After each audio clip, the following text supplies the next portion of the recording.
ตีได้ถามไว้ว่าคุณธรรมทั้งหมดนะทั้งหมดถึง84,000 พระธรรมขันธ์เยอะแยะมากมายนี่นะซึ่งมีจำนวนนักเนาะมีถึง84,000ซึ่งสถาบันถ้าจำได้ว่าถ้าจำได้จำไม่ได้วันนักหัวอันอย่างเป็นอันอย่างอีเนี่ยมันนักล่ำที่นี่พอมันนักล่ำเนี่ยโดยที่สุดพระพุทธเจ้าก็ตรัสให้หมู่เฮาทั้งหลายว่านึกถึง100 เท่าช่างเนี่ยมีพระสูตรหนึ่งที่พระพุทธเจ้าได้ทรงตรัสไว้ในเรื่องของ100 ตีนจ้าง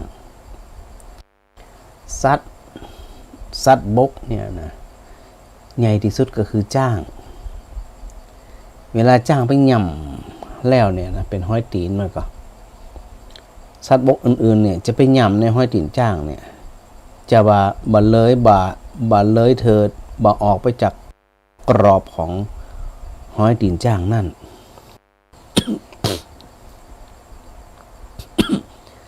บ่ว่าสัตว์อย่างหยังกระจ่างเตะเป็นสัตว์บกนี่นะไปย่ำเตะตื้มปน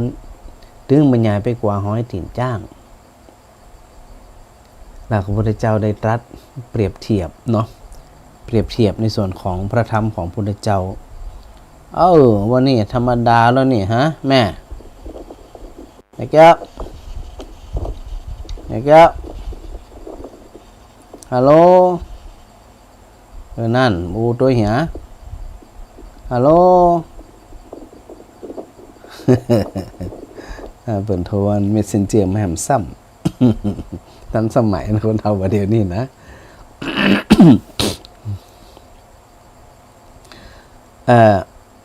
ตีพระพุทธเจ้าได้ตรัสว่า100 ตีนจ้างดังนั้นเนี่ยคำสอนหรือว่าสิ่งที่พระพุทธเจ้าได้ค้นพบนั้นเนี่ยเนาะเราได้ยินอยู่เสมอในเรื่องของ 84,000 ข้อ 84,000 เรื่องราวต่างๆซึ่งมันหนักพระเจ้าว่าจะได้บอกว่ามีคุณธรรมอยู่ข้อหนึ่งนะไผก็ตามนะเวลาไปประพฤติปฏิบัติเนี่ยถ้าปฏิบัติข้อนี้ได้ธรรมะข้ออื่นๆหัวข้ออื่นเนี่ยบรรยายไปกว่าธรรมะข้อนี้ขอให้ปฏิบัติธรรมะข้อนี้ได้ข้อเดียวก็ชื่อว่าได้ประพฤติปฏิบัติถึงหมดถึงมวลแม่ตา ไว้ค่ะเจ้า เจ้าหายไปจัดเมินฮะสดนั่นแหละเจ้าวันนี้รายการสดแม่แม่พังตึงวันนะแล้วแม่บอกเราเจ้าเอาได้ต่อจัดเด้อเจ้าเอาสะดวกมาน้องแม่น้อเจ้าโทรมาแจ้งบ่ได้สาธุสาธุบางคนนี่หายไปเมินเนี่ยจะไปเริ่มโทรรายงานตัวด้วยนะสถานนะหายไปที่ไหนตังใด หลายคนวันนี้เป็นวันพระหลายคนก่อนน่าจะยังบัดได้ปีกจากวัดกำเตือเข้าใจว่าจะอันนะวันนี้เป็นวันพระเนาะผู้ต่อเรื่องตะกี้ที่ว่าธรรมะที่ประพฤติปฏิบัติข้อเดียวเหมือนกับได้ประพฤติปฏิบัติทุกข้อคือ อัปปมาทธรรมอัปปมาทธรรมก็คือความบ่ประมาทนั่นหมายความว่าคนที่จะอยู่แบบประมาทแบบบ่เผลอเลอเนี่ยก็คือคนที่มีสติก็คือคนประมาทคนประมาทพระพุทธเจ้ายังตรัสเปรียบเทียบบัดต่างกันอย่างกับคนที่ตายไปแล้วเยปมัตตายถามัตตาไม่ต่างอะไรกับคนที่ตายไปแล้วสำหรับคนที่อยู่ด้วยความประมาทเนี่ยดังนั้นเวลาเราจะประพฤติปฏิบัติในทางตรงๆนี่นะสถานนะบ่ต้องเสียเวลาเมิน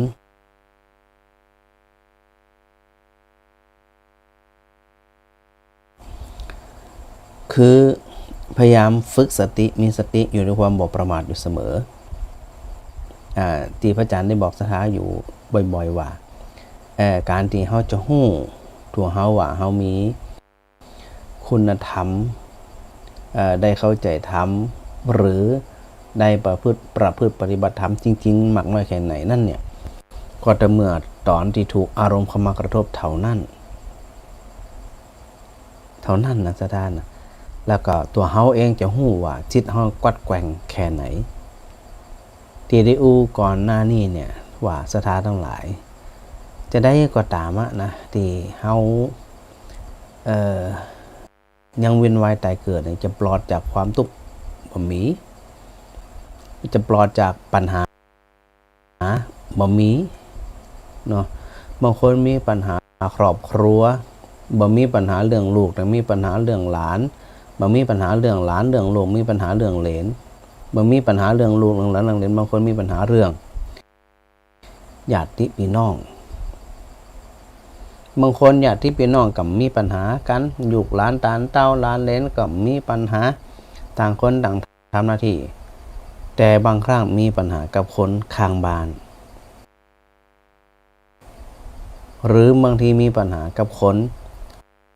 ในหมู่บ้านมีปัญหากับคนในสังคมหรือถึงหว่าถึงมดถึงมวลเนี่ยบางคนมีสักอย่างดีเหลนดีญาติดี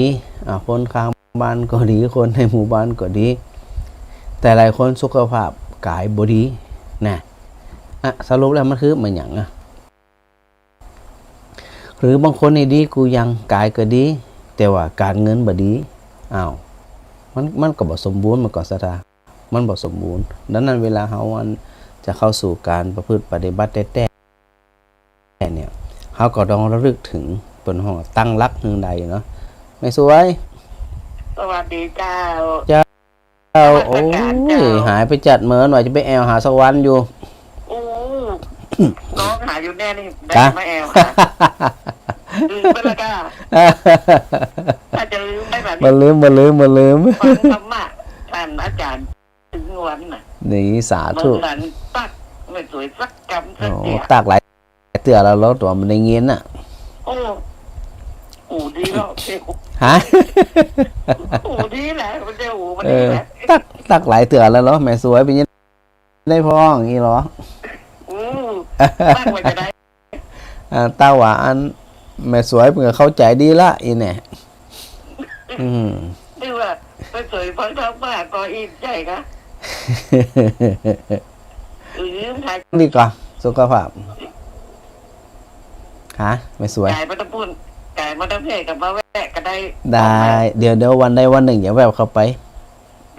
วันใดวันหนึ่งเจ้าถ้าสะดวกวันใดพระอาจารย์จะแวะเข้าไปแม่แล้วก็สุขภาพดีนะแข็งแรงดีนะแข็งแรงดีนะเจ้าดีแล้วอาจารย์สบายดีอ่ะสบายดีเจ้าบ่เจ็บบ่เป็นบ่ไข้บ่ป่วยสักอย่างแต่ว่าไปฉีดกันไข้หวัดใหญ่มาวัคซีนมีปัญหานี่ก็ไข้หวัดใหญ่ฉีดพระอาจารย์ฉีดไปแล้วฉีดป้องกันไปแล้วดีละเจ้าฉีดแล้วมหันนั้นเจ็บมหันปวดสักอย่างจะเอาวัดกัดหลังบึดๆอีกอย่างของพระอาจารย์เป็นอย่างดีละมีบูฉีดเจ็บบางคนมีบูจะฉีดวีกว่าบูซื้อพระอาจารย์เนี่ยคนฉีดกับบ้าหมูซึกซักอย่างแล้วละอีเนี่ยฉีดแล้วกับมีอย่างพระอาจารย์กระตัดยาเว่ขวางวัดเนี่ยมันเป็นอย่างที่แล้วตอนที่บูแต่นั้นอาจารย์ต้องโดนมาที่บ้านต่อเจ้าเปิดจะสร้างก่อนค้าเปิดราคารู้เปิดออกอาการตัวก็เลยโทรไปบอกว่าถามว่าถ้าหากว่าจะบริจาคเงินแต่นี้พ่อแม่ว่าจะต้องมาที่บ้านไหนเปิดกับมาแต่เจ้าจะได้บริจาคไปดีละมันไปไหนยากลำบากก็ต้องไปมาเอามันแย่เจ้าไปมาเมินละไม่ใกล้ฟังมันจะเป็นอย่างของสุขภาพกายสุขภาพจิตแข็งแรงกับหัวละแม่เนี่ยจะได้กลายเป็นกำลังใจฟังธรรมะของอาจารย์คือวันน่ะเจ้าแต่สดเขาก็หู้แห้งนี่แห้งเทพเขาก็หู้นะลูกหลานฟังไปมูสแมนเป็นจะตาก็สกรรมก็ว่าฟังอยู่เลยได้ยินเลย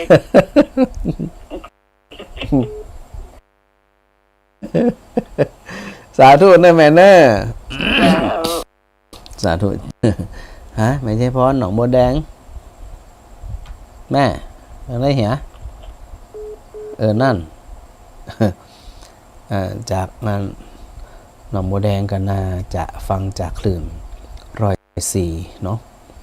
สถานที่ฟังจากวัดฝ่ายหิน เข้าใจว่าจะอ่านเพราะว่ามีโชว์หลายท่านที่ฟังพระอาจารย์จากทั้งปุ่นนั่นนะ ไปถึงไหนละไปถึงเรื่องปัญหาเนี่ยเดี๋ยวพระเจ้าตรัสอัสสทานทุกขาจาติปุณณปุนังนี่นะมันเป็นเรื่องปกติเลยฮะแม่ยายพร มาจากเจ้า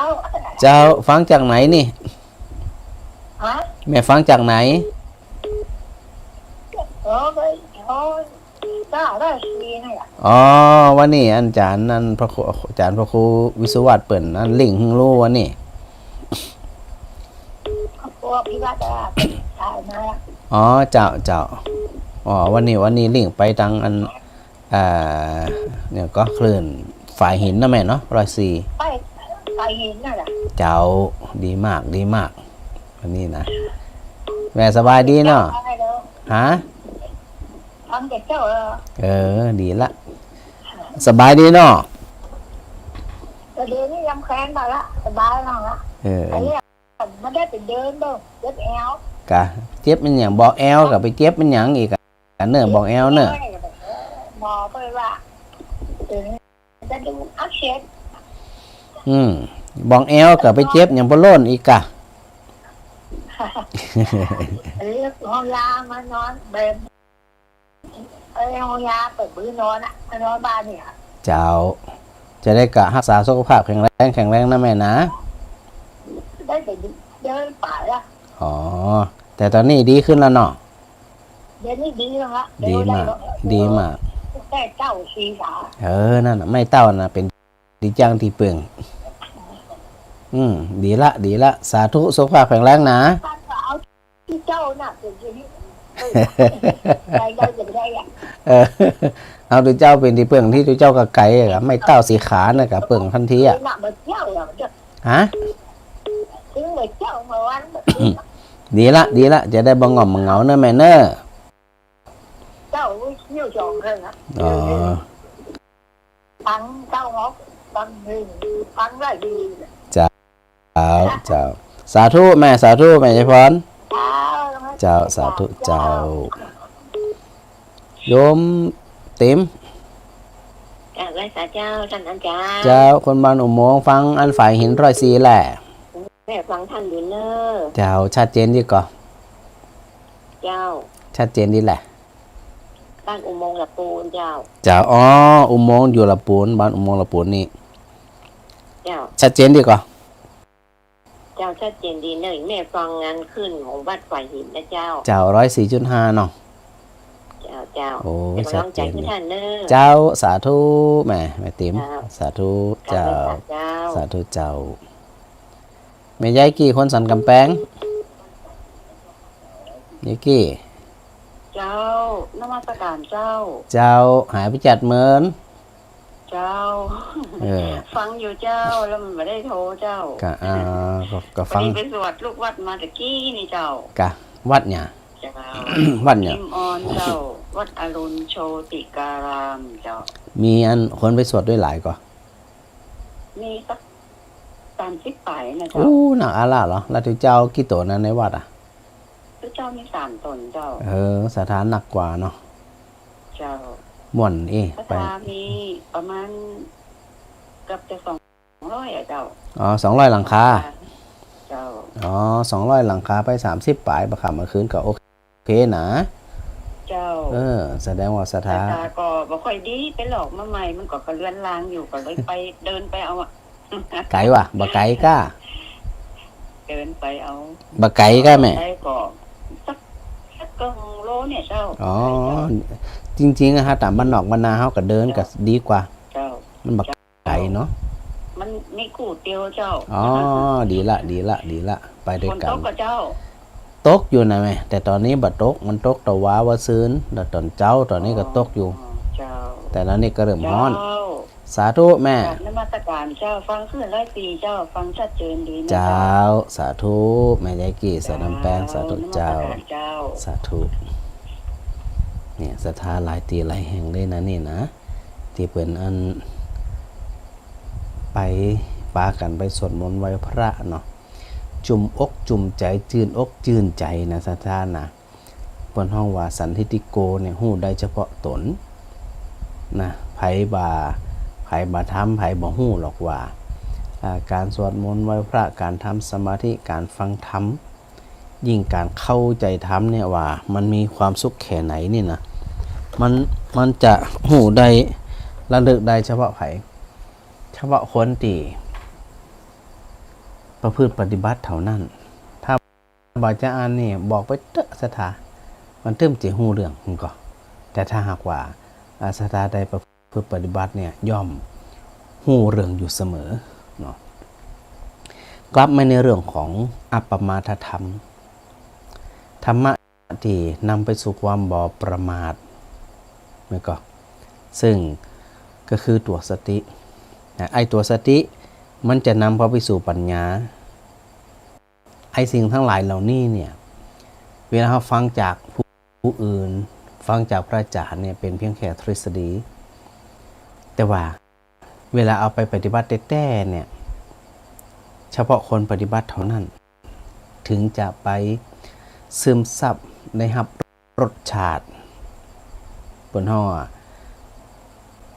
ธรรมโอสถเป็นยาที่เขาไปรักษา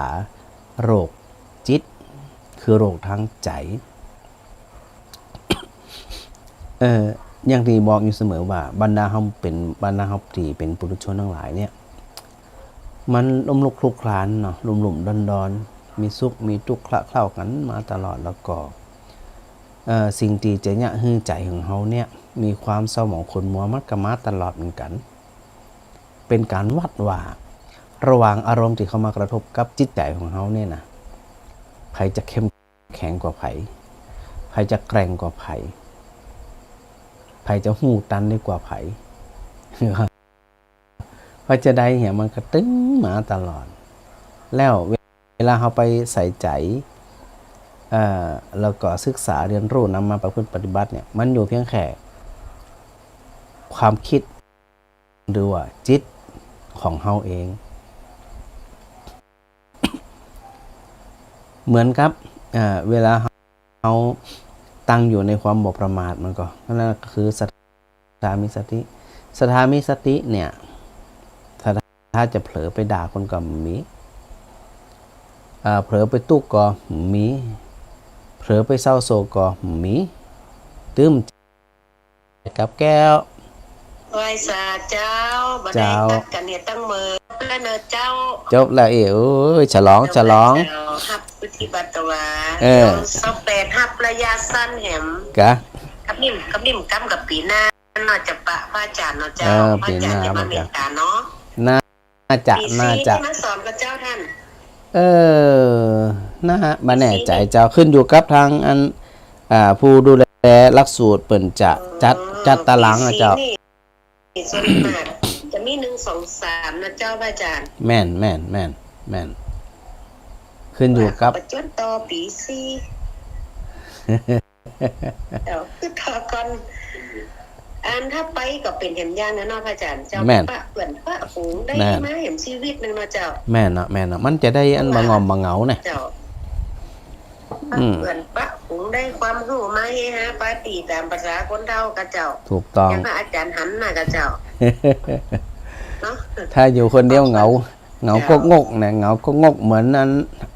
นกเก้าไม่ได้กินข้าวแม่นและเจ้าอยู่คนเดียวนี่นะไปพุ่นก็ยังพระอาจารย์ยังไปสอนนะจ๊ะแม่นน่ะกันไปก็หายงอมกันไปก็ได้ความรู้อยู่นะเจ้าหลายอย่างเนาะได้ความรู้ได้คติธรรมได้เมตพระอาจารย์มาเมตตาธรรมก็จำเห็นแต่ตัวหอดนี่ไม่ขอนไม้นะขอนไม้เพราะว่าพระอาจารย์พระสุตตะมาและมีพระมาเมตตาธรรมตะวะเนาะมาสัมโมทิยาแต่ว่าพระอาจารย์นั้นติด เตรียมงานหลายด้านอยู่เจ้าแต่ว่าไม่ได้ไปเตรียมหันเตรียมนี่หลายอย่างอยู่พระครูสิริธรรมบัณฑิตมาสัมโมทิยาก็ว่าเจ้าเจ้าพอดีดูแล้วอาจารย์ติดงานติดการติดหันติดนี่ติดธุระสำคัญเต้ๆก็บ่ได้ไปนะเจ้าอาจารย์ทำนี้อย่างก็ไปก็ได้ความรู้อยู่บนเอาคนเท่าไปกลายเป็นละอ่อนนะเจ้าอาจารย์เจ้ามาต้องรำทำเพลงกันก็ว่าไปตามนั่นนะเจ้ามีปัญหาโอ้ได้อยู่ส่วนสมองทำไปน่ะไปกลายเป็นละอ่อนไม่เห็นกับเจ้าอาจารย์มันจะเหงานะกะอยู่คนเดียวอ่ะเนี่ยโอ้ถ้าวิชาพุทธศาสนากับสังคมไทยนี่ได้ความรู้มากมายเลยเจ้าเพราะว่าไปวัดเปิ่นบาอธิบายแก่แน่ชัดนะเจ้าอาจารย์เจ้าอาจารย์ไปสอนนี่ได้ความรู้หลายอย่างว่านั่นพระครูคดีสอนวัดขุนสำหายแม่หมอนะเจ้าโอ้ยตลกว่าไปสปะสเปกเป็นนักดนตรีดูพระครูคดีสอนเลยอ๋ออันอดีตเปิ่นเจ้าคนเป็นนักดนตรีอยู่เจ้าก็ดีละช่วยกันคนละไม้ละมือสาธุแม่ปีหน้าถ้ามีโอกาสอย่าได้ฟังพระอาจารย์มาเมตตาทำเห็นหลายเรื่องอยู่นะเนาะเจ้าปะเลอะปะเต๋อเรื่องจะอู้กันเจ้าจะถ้ามีโอกาสก็ถ้าเข้าไปจะโทรหาเด้อเจ้าแม่ยืนเปิดไปทำบุญเจ้าได้กะเดี๋ยวมีโอกาสป้ากันแม่สาธุเจ้าแล้วก็ไปเดี๋ยวแม่โทรหานะเจ้าได้เลยแม่สาธุเจ้าสาธุเจ้าเมื่อนะเขามีสติอยู่เสมอเนี่ยแสดงว่ารักเขาดี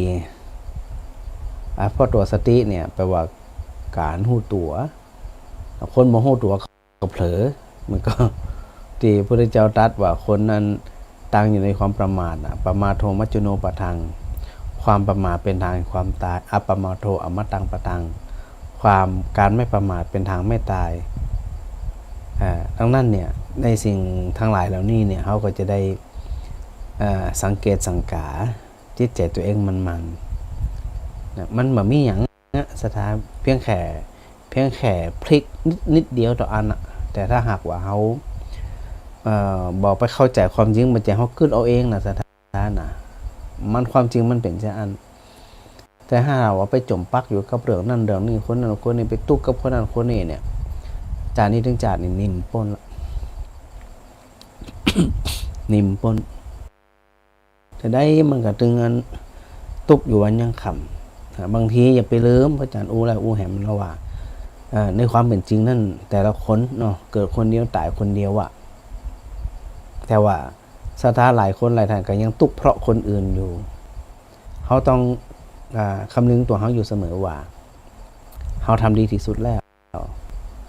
สั่งสอนดีที่สุดแล้วทำตัวเขาเป็นตัวอย่างดีที่สุดแล้วแล้วก็ได้ให้โอกาสให้การศึกษาเงินทองทรัพย์สมบัติอย่างที่สุดของเขาแล้วทั้งนั้นเนี่ยหน้าที่ไผ่หน้าที่มันตีอันพระอาจารย์ได้บอกสถานอยู่เสมอนะก็ว่าเวลาเขาตานไปคนตายแล้วคนตายจะได้ห้ากำได้ห้าบนั่นนะพระอาจารย์ได้บอกแล้วว่ามันเป็นหน้าที่ของเขาเนาะว่าเขาจะได้รับได้รับเป็นหน้าที่ของเขาหน้าที่ของเขาก็คือเพียงแค่เป็นผู้ฮื้อแค่นั้นเนาะแม่สีพันธ์สันทรายแต่แม่เจ้าที่ไหนเจ้าที่ไหนเจ้าลำปางหนาเนี่ยกะอ๋อวันนี้รับดีกันแล้วอย่างมากลึกซึ้งจริงๆเลยเนาะเจ้า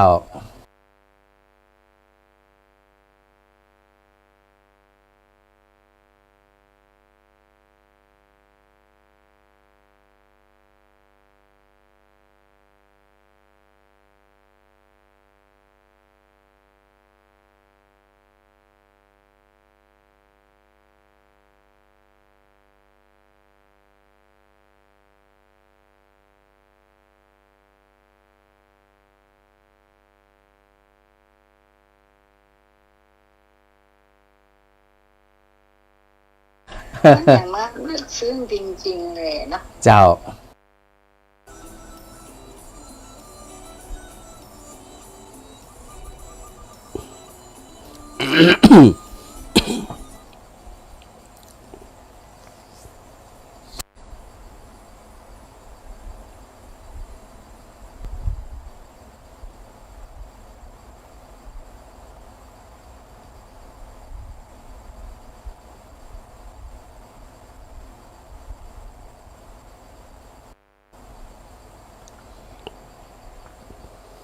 ครับไหว้สาครูบาอาจารย์พระมหาเถระทุกรูปครับเจริญพรกับศรัทธาญาติโยมทุกท่านเนอะ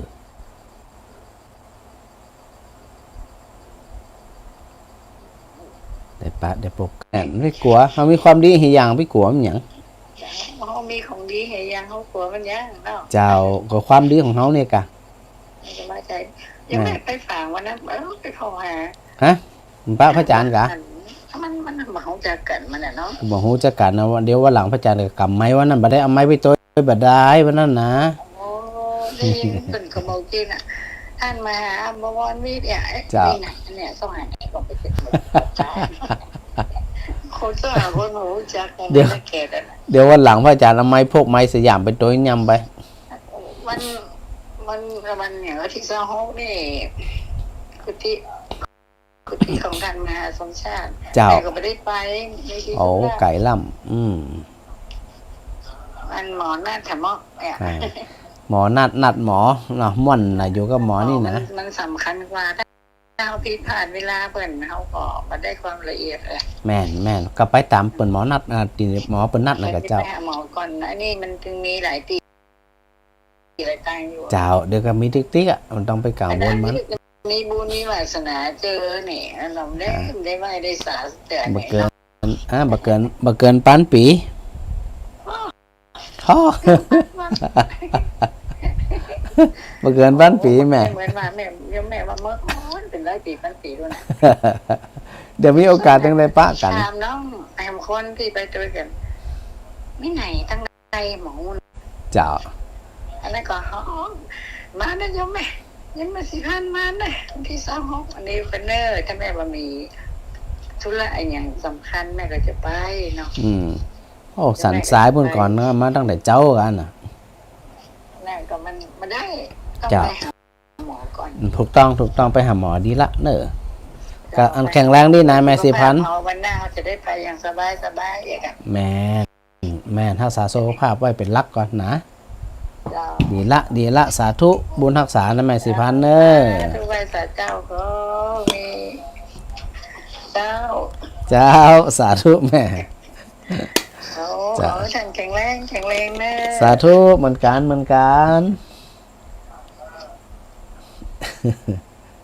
สถานเชียงใหม่และปูนนักเหมือนกัน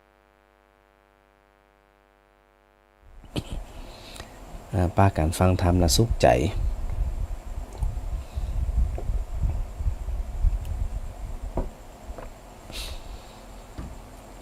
เพื่อที่จะให้ศรัทธาทั้งหลายที่มีโอกาสและบ่ให้โอกาสทั้งหลายแล้วเนี่ยมันผ่านไปโดยดีเฮาบ่มีสติศรัทธาก็หรือว่าเฮาบ่มีอันโอกาสได้รับรสของการประพฤติปฏิบัติมันก็น่าเสียดายนี่แม่ลายนะบัวเจ้าคนนาบัวหังชัด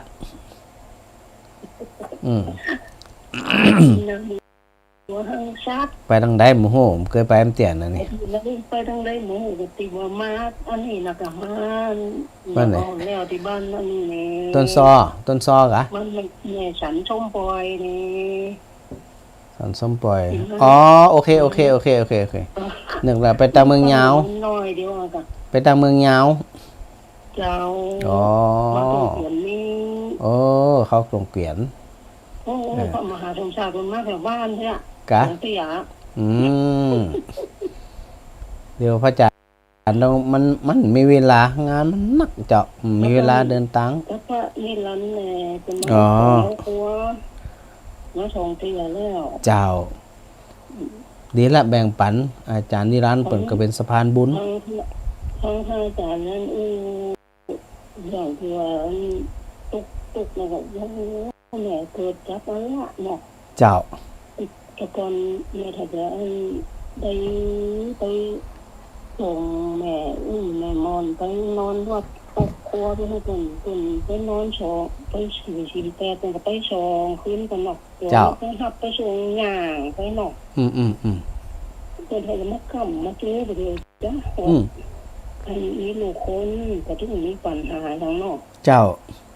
มีหลาน2 คนก็บ่มีปัญหาหยังมีเหลน2 คนก็บ่มีปัญหาหยังเนาะ เจ้า สบายสุขใจเนาะทานบุญกรรมบุญจูกะ แม่ต้องแม่สุขใจเนาะตัวเหนียวเอาพระพุทธธรรมเป็นดีทางที่เกิงเนาะ เจ้าดีมากเลย นะอันเหลนนั่นก็มี2 คนหมอปีนั่น8 ปีเนาะ เจ้า มาบ้านมอนจะสอนปีถ้าปีไปเรียนบอลจะแข่งบอลให้ปีอันว่ากุกะอาสะท่องไปเนาะอันท่องอันนี้ตัวเองก็อันแล้วก็อาฐานทุกเถิดว่าจุนเนอร์ลูกหลานมอนจะสอนนะก็อยากสอนหลานเนาะ เจ้า สอนเหลนจะสอนหลานคำมากกว่าที่ตุ่มพระพุทธธรรมพระสงฆ์ที่ดีใจที่ตุ่มนั่นคือหลานเหรียญเลยดีถ้ามาเขาถามจำได้ก็ค่าผมถ้าเขาเอามานอนตัวกับเพน่ะ เจ้า อันมันมีกำนั่นแต่อย่างกำที่ว่าเนี่ยอันท้ายผมจีนแม่มอนกับอันจำมันได้ก็ไว้เนาะถึงวันเนี่ยถ้าว่าที่เจ้าเตะเรื่องนั่นเรื่องนี้จำได้ที่อันติดต้นเตะทั้งนั้นมันอูก็อุติกว่าเราอย่างว่าเดียวมันอย่างมาบัดจับที่ตะกอนอย่างมาจำที่ว่าไปตัวแม่มอนแม่นี่ตะกอนน่ะว่ากำมาได้ก็ป่นต่อว่าเดียวแล้วว่าเดียวว่าจับห่อข้ามห่ออายุอานามมันหลายล่ะ อายุอานามมันหนักกะค่ะจะนั่นกะเฮ็ดที่เทศแล้วเนาะเจ้าจำอันบางทีมันจำมันเลือกจำบางเรื่องประจำบางเรื่องกะบางเรื่องกระปวดหัวกับเราไปจำมันอีกกะอันได้ต่อตา2 คนเนาะเราก็บ่กินสักคนอย่างดีละเปิ้นฮ้องว่าอันกินยายังบุญกรรมบุญจูคืออันทำบุญมาด้วยกันหมอไม่ลืมไม่ชมให้ผมได้เงินได้ทองไว้ที่อยู่เนี่ยแสดงว่าอันก็ต่างคนต่างทำอันในลักษณะมาคล้ายๆกันมาป้ากันแม่เจ้าจะได้กลายเป็นกำลังใจเนอไม่ไรนะเจ้าสาธุเจ้าขอบคุณจันหลายเจ้าเอาสะดวกว่าเนอเจ้าก็อันมามีปัญหาก่อนนี้ไปนสถานเนาะแต่อย่างประจันที่ประจันหวานนะก็ว่าอันในกรณีเนี่ยเวลาอันมันมีปัญหาก็ห้องถือเสียว่ามันเป็นเรื่องของวงจรชีวิตอีนะก็หาวิธีไปแก้ไขผ่องแก้ไขได้ผ่องแก้ไขบ่ได้ผ่องแต่บางทีเนี่ยมันแก้ไขบ่ได้ก็ต้องอาศัยวันเวลาในการเข้าไปแก้ไขเหมือนกันเนาะแล้วบางเรื่องแก้ไขได้ทันทีบางเรื่องอาศัยระยะหนึ่งแล้วบางเรื่องต้องอาศัยระยะเวลาเมินแล้วก็บางเรื่องเนี่ยบ่สามารถที่จะแก้ไขได้แต่ทั้งหมดทั้งมวลนี่นะสถานนะมันจะตุกบ่ตุกอยู่ที่ความคิดอยู่ที่จิตของเขาเท่านั้นอยากจะให้เงินศรัทธาทั้งหลายที่พระอาจารย์อูตะกี้นี่ว่าบ่อยากจะให้พลาดโอกาสถึงเสียเวลาในช่วงระยะเวลาที่อายุของเขายังมีอยู่เนี่ยว่า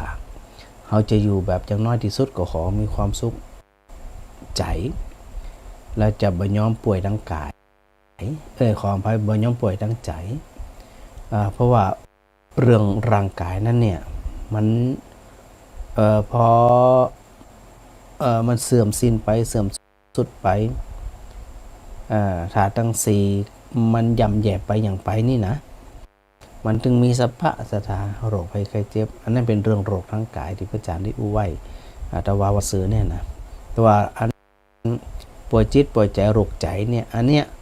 มันบ่เกี่ยวกับอายุอานามละ มันเกี่ยวกับสติปัญญา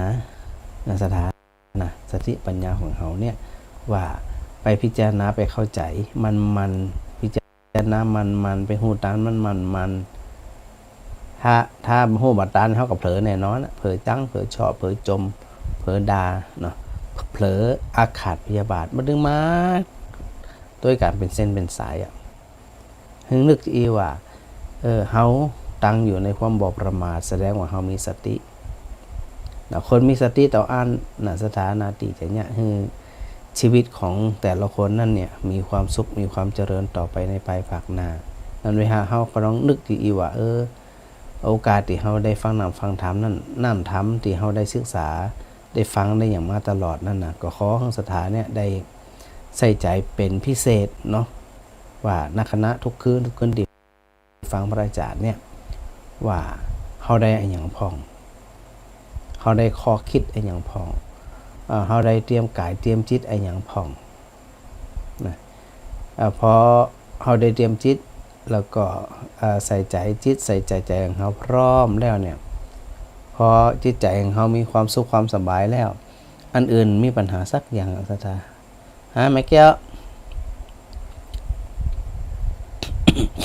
แม่แก้วโอ้ตรงไหนเหี่ยแม่แก้วเปิดเวียนพยายามเวียนอันก็เปิดพยายามฝึกโทรทางเมสเซนเจอร์นี่ธรรมดาแม่แก้วนี่นะแต่อาจารย์รับแล้วมีเสียงซากอันแม่แก้วไม่มีฐานไหนนี่ฮะหมั่นโทรเอาละกันเด้อเปิดดูพระอาจารย์จาก Facebook ในสถานะนั่นแหละเวลาโทรหากับโทรหาทางเมสเซนเจอร์เนาะก็เนี้ยเวลาเฮาอันส่วนนาทำการแล้วก็ไปใจเอาไปประพฤติปฏิบัติเนี่ยจะง่ายก็ง่ายสำหรับคนที่มีฉันทะก็คือมีจิตใจที่ชอบคนมีฉันทะคนบ่ชอบเนี่ย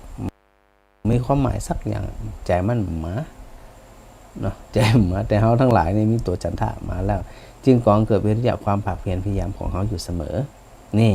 ก็อยากแก่ให้เฮาได้กึศที่เอียดนะสตาว่าในกรณีที่เฮาทั้งหลายเนี่ยมีโอกาสได้ฟังธรรมแล้วก็คิดถึงตัวเก่าอยู่เสมอนะว่าเฮาได้มีความเข้าใจมากน้อยแค่ไหนแล้วก็สามารถซึมซับคำสอนนั้นได้มากน้อยแค่ไหนเนาะฮัลโหลคนดอยสะเก็ดไปค่ะเจ้าแม่สิพันธ์535อาจารย์หายไปไหนเต็มมันเลยตุเจ้าหายก็ว่าสถาหายบัดเดี๋ยวนี้ตุเจ้าหายเนี่ยแม่ฟังอยู่ทุกวันไม่กองหาเนี่ยกำลังมาได้ยินเนี่ยรับได้ตื่นแล้วตื่นขึ้นมาได้ยินเนี่ยกะได้ยินกำลังได้ยินนี่หมูเอาไปหายทุเจ้าหายฟังวันไหนก็บ่ใจวันไหนก็บ่ใจว่าถ้าอาจารย์ก็ตะเจ้าเนี่ยไม่จมไม่หุยขึ้นมาแม่ก็ว่าโอ้ยถ้าอาจารย์บางวันไปไหนเนาะรอหาทุกวันก็บ่ได้ยินสงสัยรายการเลยก้าแม่จมอยู่ในบ้านเนี่ยหุยอยู่ในบ้านนี่คนเดียวเนี่ยสงสัยอาจารย์ว่าครูวิศวะเปิดได้ยินนะก้ามันก็เลยลิงสัญญาณนึงนี่เนี่ยอยู่คนเดียวนะทุกวันนี้นะน้องมาก็บ่มีแล้วน้องมาก็ไปสวรรค์หมดแล้วอยู่คนเดียวก็สบายกะสงบดีกะเนี่ยสงบดีจะตายถ้าเฮาว่าเฮาวันนั้นขึ้นไปบนดอยนางแก้วก็รู้ว่าพระอาจารย์จะมาก็บ่มาน างแก้วไหนนางแก้วไหนดอยนางแก้วจังใหม่เนี่ยดอยอันนึกว่าจะมาตัวมาแบบท่านมหาสมชาติเขาเนี่ยกันนึกว่าแล้วได้เจอแล้วฝางไปก่อนแม่ฝางไปก่อนวันนั้นน่ะตีฝางแม่ไปก่อนฝางหมดได้ไปไม่ไปไม่ไปได้ถูกแค่ดอยนางแก้วพระอาจารย์ไปอยู่วันนั้นน่ะดอยนางแก้วเมื่อวันที่2ที่เปิ้ลขึ้นไปก็ขึ้นไปส่งน้ำพระธาตุอะไรอย่างเงี้ยพระอาจารย์เอาวัดตั้งแต่ตั้งแต่7 โมง6 โมงก็ฮะออกวัดเป็นกี่โมง4 ชั่วโมงก่อนเดินทาง7 8 9 10 11 6 ชั่วโมง4 ชั่วโมงไปที่พระอาจารย์ไปฝากวันนั้นนะแล้วปิกมาแหมปัตตา4 ชั่วโมงไปไก่ละแล้วก็อันแม่สิพันสบายดีนะสบายดีเจ้าพระอาจารย์ก็สบายดีเนาะเจ้าสบายดี แข็งแรงบ่เจ็บบ่ป่วยบ่ปวดบ่เมื่อยหยังสักอย่างอะเจ้าแต่นั้นแม่ได้ยินค่ะอาจารย์ ฮะ จากทุกวันก็หาคือลำพังนะมันถูก แม่อันเล่นอันFacebook ก็ เฟซบุ๊กไม่มีแม่มีแม่เท้าท่าถ้ามันปิ้งเข้ามาถ้าแม่เห็นดูพระอาจารย์แม่จะฟังอยู่แม่ เจ้าวันไหนถ้ามันกิ้งขึ้นตีโทรศัพท์แสดงว่าพระอาจารย์จัดรายการสดมา โอ้นั่นมันบ่มีอยู่วิธี พระอาจารย์ตึงวันออกตึงวันน่ะพระอาจารย์น่ะ ก็มันบอกออกครึ่ง104เนี่ย กะมันเกิกดอยโทนก้าด้วยหัวโทอ่ะเอาขอบกไปจกดอยหัวโทออกบ่ ถ้าโทรจัดรายการเฟซบุ๊กแม่ว่าก็ได้ยินพระอาจารย์อู้แก้วแม่แก้วจะโทรไปทางไหนวะ แม่แก้วสิงแก้วเปิ่นไปอยู่กรุงเทพเปิ่นพยายามโทรวันตามเมสเซนเจอร์ก้าโทรจะได้รับจะได้ก็ได้มันอู้สักอย่างบ่เดี๋ยวนี้นะ จำนั้นเลยได้ยินแก้วแม่แก้วเนี่ยมีปัญญาโทรหาก็ฟังเอาดูเอาไปเต้ยละแควนหน่อย วันนี้ได้ฟังแล้วนะแม่เนาะวันนี้เนาะวันนี้ได้ฟังได้อู้เรียบร้อยแล้วนะดีละจะได้กระบวนรักษาเนอะเอาพระอาจารย์ก็ดูแลสุขภาพตัวเอง เจ้าสาธุเจ้า เอาไว้สาธุ เจ้า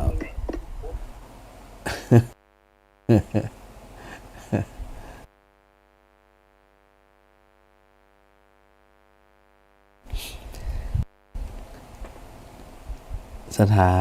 หลายที่หลายแห่งเป็นก้องหาเนาะหายไปไหนเนี่ย หายตัวมันเนี่ยตีพระอาจารย์เกยหวานนะครับบวชมาเมินมันก็ต้องหายตัวได้พองไงเนี่ยมีเดช งานมันหนักมันก็แต่ว่าช่วงระยะหลังๆวันนี้พระอาจารย์จะออกรายการสดจะเป็นส่วนมากมันก็สดารายการสดแล้วก็อย่างที่หวานเนี่ยบางวันงานแน่นเอี๊ยดนะวันนี้เน้นอย่าทำสิ่งนั้นสิ่งนี้หลายอย่างอยู่เนาะโดยที่พระอาจารย์ได้บอกว่าพระอาจารย์กำลังจะมีโครงการในการผลิตโคมหยี่เป็งเนี่ยนะเพื่อหึงสถาปูจาที่พระเจดีย์ศรีไตรภูมิเนี่ยซึ่งตอนนี้พระอาจารย์ก็วางแผนเนาะวางแผนว่าจะได้1 2 3รูปแบบงานจะเป็นจะได้เนาะแล้วก็หึงอันสถาได้ปูจาโคมไฟที่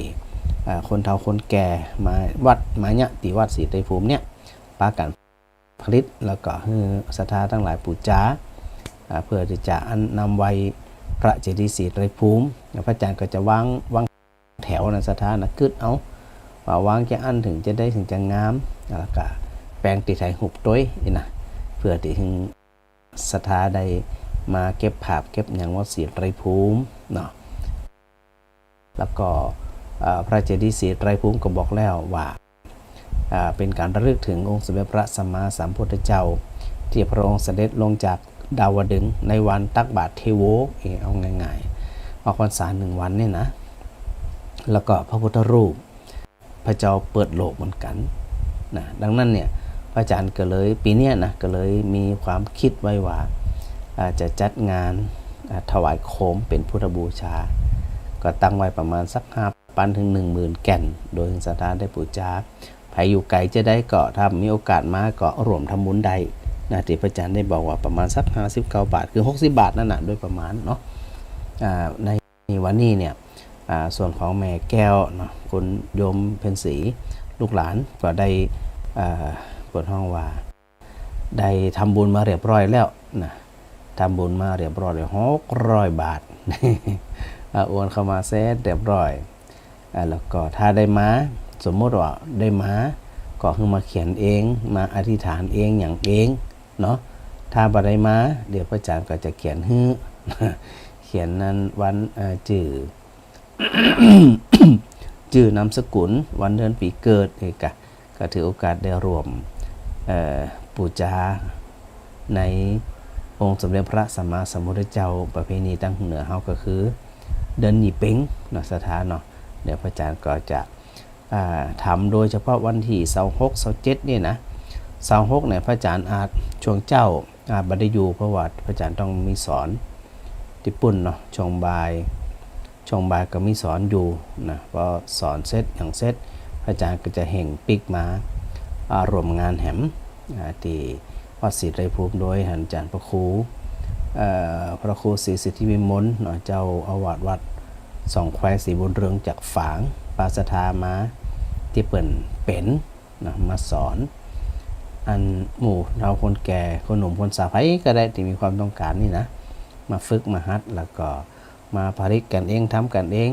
แล้วก็ได้ทำเสร็จก็ขายให้วัดนี่แหละวัดก็หึงศรัทธาไปกูจ้าต่อ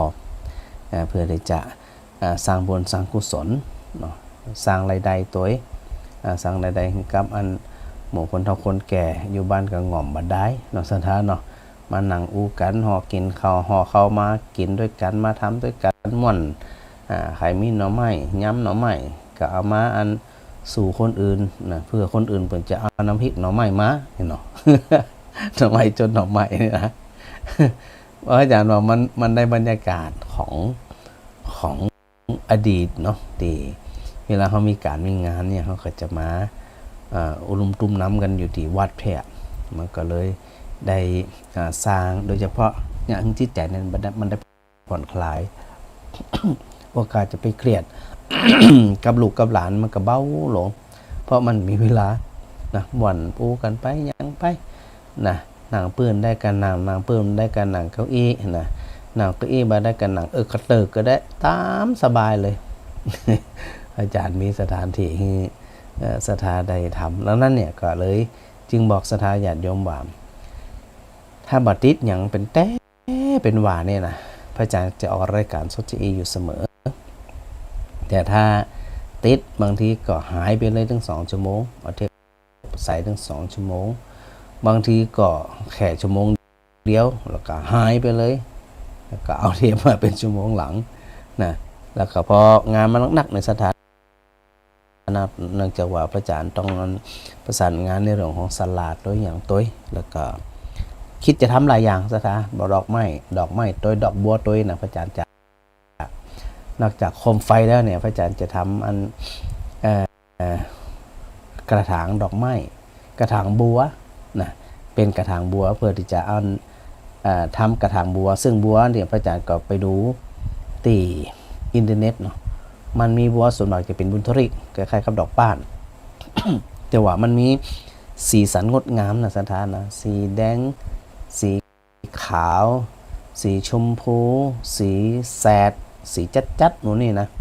แล้วบางทีมันก็มีบัวพันกลีบเนาะเหมาะนะสถานนะพระอาจารย์ก็เลยกึดไว้โอ้เวลาเขา นำดอกบัวไปถวายเนี่ย ถ้าถวายเป็นดอกซึ่งมันอยู่เหมือนมันก็เวลาเขาเด็ดแล้วไปถวายใส่ใจกันนี่นะมันอยู่เหมือนพระอาจารย์ก็เลยเลยเอามันเมินเลยนะไหนๆเขาจะบูชาพระพุทธเจ้าแล้วเนี่ยเขาก็บูชาแบบข้ามปี แล้วได้หลายปีด้วยนะสถานนะเนี่ยเดี๋ยวพระอาจารย์กำลังสั่งจากอินเทอร์เน็ตนะแล้วก็เตรียมกระถางไว้นะอันเนี้ยเวลาเขาจีพระอาจารย์นี่อู้อยู่เสมอพระอาจารย์มีความคิดอาจจะเหมือนเปิดเนาะ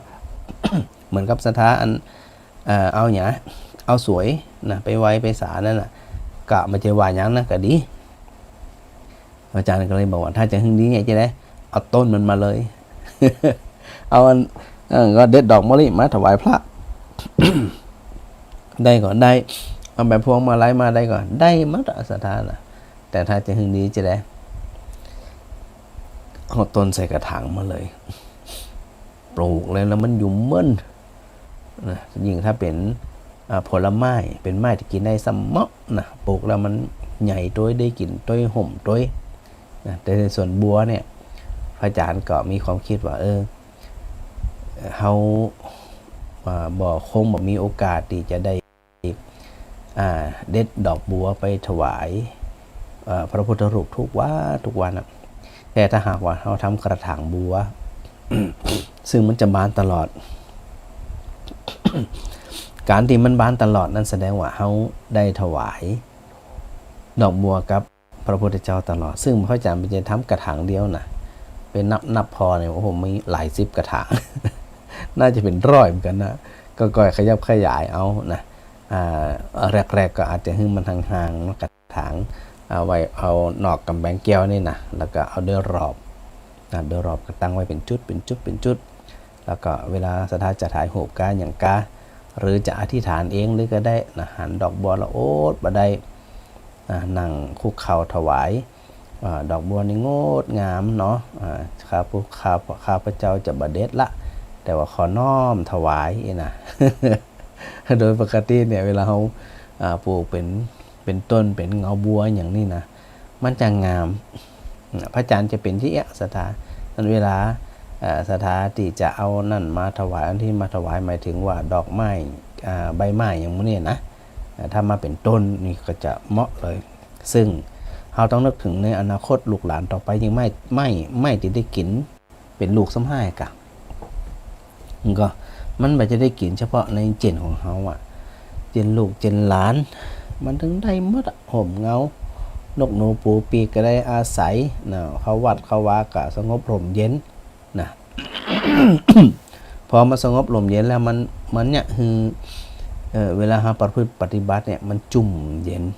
มันสดชื่นมันจุ่มเย็นเนี่ยแล้วนั่นก็ได้บอกศรัทธาญาติโยมเนาะว่าทางวัดศรีชัยภูมิเนี่ยจะมีกิจกรรมประมาณนี้นะก็คือศรัทธาญาติโยมได้ถ้าใครสะดวกจะได้เนาะมาแอลมาแหวงหรือว่าจะรวมทำบุญตามอัธยาศัยตามความเหมาะสมได้เลยเนาะพระอาจารย์ได้อู้ข้างในเรื่องของอย่างวันก่อนในเรื่องของกู้ที่2ก็คือนิโรธกับมรรคกับปฏิเก่ายังได้อยู่นะสถานะ นิโรธกับมรรค กู้แรกในเรื่องของอันบอกเกิดแห่งทุกข์และทุกข์หรือเฮาเวลาเฮาว่าเรียนก็คือทุกข์สมุทัยซึ่งได้อธิบายกันไปหลายตอนหลายวันละนะด้านนิโรธก็ได้อู้กันไปพอสมควรแล้วที่นี่มาสู่มากที่พระอาจารย์ได้อู้อยู่เสมอว่ามันเป็นเรื่องของเหตุซึ่งนำไปสู่ผลก็คือนิโรธก็คือความดับมันก็ถ้าบ่ทำถ้าบ่มีมรรคหนทางนี่นะมันจะก่อเกิดอย่างอื่นไปเนี่ยไม่ได้ละสถานมันจะได้จะแดในเมื่อมันบ่ถูกมันก็ถ้าหากว่าเขาได้ประพฤติปฏิบัติในทางในแนวทางที่ถูกต้องใดเนี่ยมันจะไปสู่จุดจบคือจบเลยอย่างที่พระอาจารย์นี่อู้อยู่เสมอนะว่า การศึกษาต่างๆเนี่ยบอกว่าเป็นเรื่องของปันเนี่ยมันจะจบมันต้องมีอยู่ห้านะเรื่องใหม่มาติ๊กคนความใหม่ปะใหม่ก็เป็นเรื่องใหม่นะแต่ว่ามีอยู่สิ่งหนึ่งที่เราศึกษาแล้วมันจบก็คือในเรื่องของหนทางที่จะไปสู่ความดับทุกข์ซึ่งเขาได้อู้ในเรื่องตัวแรกก็คือในเรื่องของสมาธิก็ได้อู้ไปแล้วสมาธิก็คือคิดที่ถูกต้องมีความคิดเห็นที่ถูกต้องเห็นจะได้ถึงจะห้องว่ามีความเห็นที่ถูกต้องก็คือเห็นในอริยสัจสี่ซึ่งเขาทั้งหลายก็อยู่ในขั้นตอนที่จะมาทำความเข้าใจในเรื่องของมรรคก็คือหนทางหรือเวลาเป็นใจก็ว่ามรรคปฏิปทานิโรธมรรคนิโรธปฏิปทาคือประพฤติปฏิบัติเพื่อไปสู่อันความดับทุกข์ ทุกขนิโรธปฏิปทานั่นเนี่ยเขาจะเข้าไปสู่ความดับทุกข์ใดก็ต้องมีกระบวนการทั้ง4ที่อูได้บอกแล้วว่าต้องมีความเห็นที่ตรงมีความเห็นที่ถูกต้องในกระบวนการของอริยสัจ4ก็คือทุกข์สมุทัยนิโรธมรรคซึ่งแบ่งเป็น2ช่วงมันก็ช่วงแรกกับพยายามเน้นย้ำเยอะนะในส่วนของทุกข์เป็นผลสมุทัยเป็นเหตุสมุทัยคืออย่างสมุทัยก็คือต้นต่อสาเหตุและนำไปสู่ทุกข์ก็คือผล ว่าดังนั้นเนี่ยเขาจะไปสู่กระบวนการต่อไปว่าในเมื่อกูแรกเขาหูละใส่ใจละหูละเดี๋ยวก็จะเอาในเรื่องของยานเนาะตั้ง3ในมาอูแหมไปเตีว่าวน12นี่นะในส่วนของปฏิจจในเรื่องของนี่ก็พระธรรมจักรกับปวัตตนสูตรเดี๋ยวเขาก็มาอูในเรื่องของอริยสัจ4กันแหมนะพอเฮาบ่ได้เข้าฮู้เฮาบ่ได้ฮู้ได้เข้าใจในลักษณะอย่างอีแล้วเนี่ยนะในชุดที่2ในเรื่องของนำไปสู่จุดจบก็คือนิโรธะดับด้วยไม่มีส่วนเหลือดับด้วยไม่มีความอะไรแบบถอนรากถอนโคนบ่มียังเหนียวบ่มีตัณหาบ่มีเจื้อที่จะเนี่ยคือสืบต่อคำปบคำจาดได้ซึ่งเวลาอูจีอีเนี่ยนะอูกับคนเฒ่าคนแก่ที่เป็นผ่านร้อนผ่านหนาวผ่านความผิดหวังผ่านความสมหวังมาผ่านมาหมดเนี่ยเพื่อนจะเข้าใจว่ามันเป็นจีอีแต่ลาเดเวตีอันพระอาจารย์ไปบรรยายบ่อยๆเนี่ยกลุ่มอาชีพที่มีความเข้าใจในเรื่องของสัจธรรมได้เร็วก็คือกลุ่มของคุณหมอและพยาบาลเพราะเป็นอยู่กับความแก่ความเกิดความแก่ความเจ็บความตายวันหนึ่งมันคือกี่รอบพอเห็นลักษณะที่มันเปิ่นไปจึงไปมองเห็นตัวสัจธรรมความเป็นจริงที่เกิดขึ้นว่าคนทั้งหลายตามประวัติจะเป็นเกิดเป็นแก่เป็นเจ็บเป็นตายเนี่ยล้วนแล้วแต่มีความทุกข์ครอบงำทั้งสิ้นสร้างเราได้กระตื้มจีปอโรงพยาบาลดังนั้นหมู่หมอหมู่พยาบาลเป็นหันมันเป็นหู้มันเป็นห้องว่าศึกษาโดยการปฏิบัติอย่างแท้จริงคนตายกับหู้จะหันมากี่หลอกกี่คนละ คนป่วย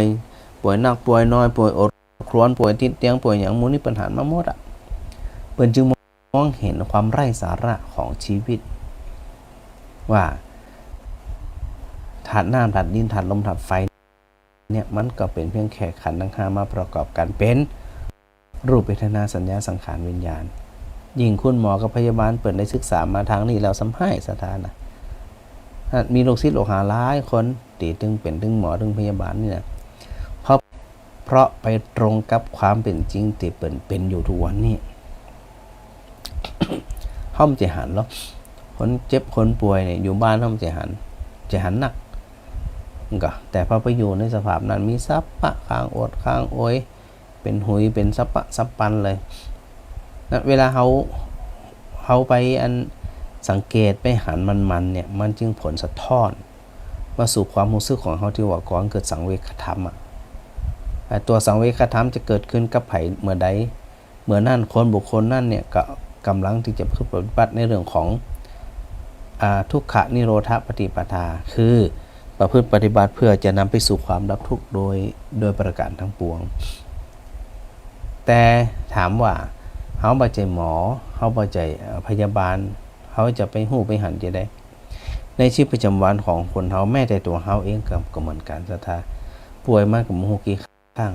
ยิ่งคนเฒ่าคนแก่หลายๆคนที่ฟังอยู่เนี่ยบางคนก็เดินก็บ่ไหวละนะบางคนก็เดินก็ยองก็แยงบางคนก็เจ็บแข้งเจ็บขาเจ็บสับปะไอตัวเจ็บทั้งหลายเนี่ยสถานลองพอดีว่ากองเกิดสังเวชธรรมหรือไม่ก่อให้เกิดธรรมะสังเวชหรือไม่ว่ามันจะเป็นที่อีมุดรู้นี่ฮะพอเห็นที่อีเข้าใจที่ถามว่าเขายังยินดีจะเกิดมาแหมหรือไม่ถ้าเกิดมาแหมมันก็ปะอีรอบเดิมนั่นแหละถูกความแก่ถูกความเจ็บถูกความตายเขาครอบงำเขาเบียดเบียนแน่เขาจะไปอูอีกับละออนละเด็กละออนเนี่ยมาเข้าใจเพราะว่ามันบ่ได้ผ่านเรื่องราวทั้งหลายเหล่านี้เนาะแล้วก็หลายคนนะบ่เคยใส่ใจในเรื่องของการฟังธรรมศึกษาธรรมบ่เคยเลยซะนะสนใจสว่าหากินไปเก็บหอมรอมริบไปสร้างฐานะไปเพิ่มจำนวนยอดเงินไปผิดก็ผิดถูกแล้วล่ะที่ขยันหมั่นเพียรนี่นะ แต่พอเรื่องไร่ๆมากระทบใจไปมันเป็นละมีหลายคน ติหูจักกันเนี่ยนะครอบครัวนี่สมบูรณ์ทุกอย่างซะนะสมบูรณ์มียกตัวอย่างก็แล้วกัน มีอันโยมหญิงคนหนึ่งเป็นคนรวยนะสดารวยมากนะแต่ก็เอียด้วยความขยันขันแข็งเปิ่นเนาะก็ดีที่พระอาจารย์ว่านั่นนะปรากฏว่าอันสามีบรรทายเดือโรคมะเร็ง อายุก็สัก60 ปลายนะครับยังมาแก่แต่ศาสนานะสัก60 ปลายก็ถือว่าเป็นวัยที่อันเป็นผู้รักผู้ใหญ่เต็มตัวละนี่นะ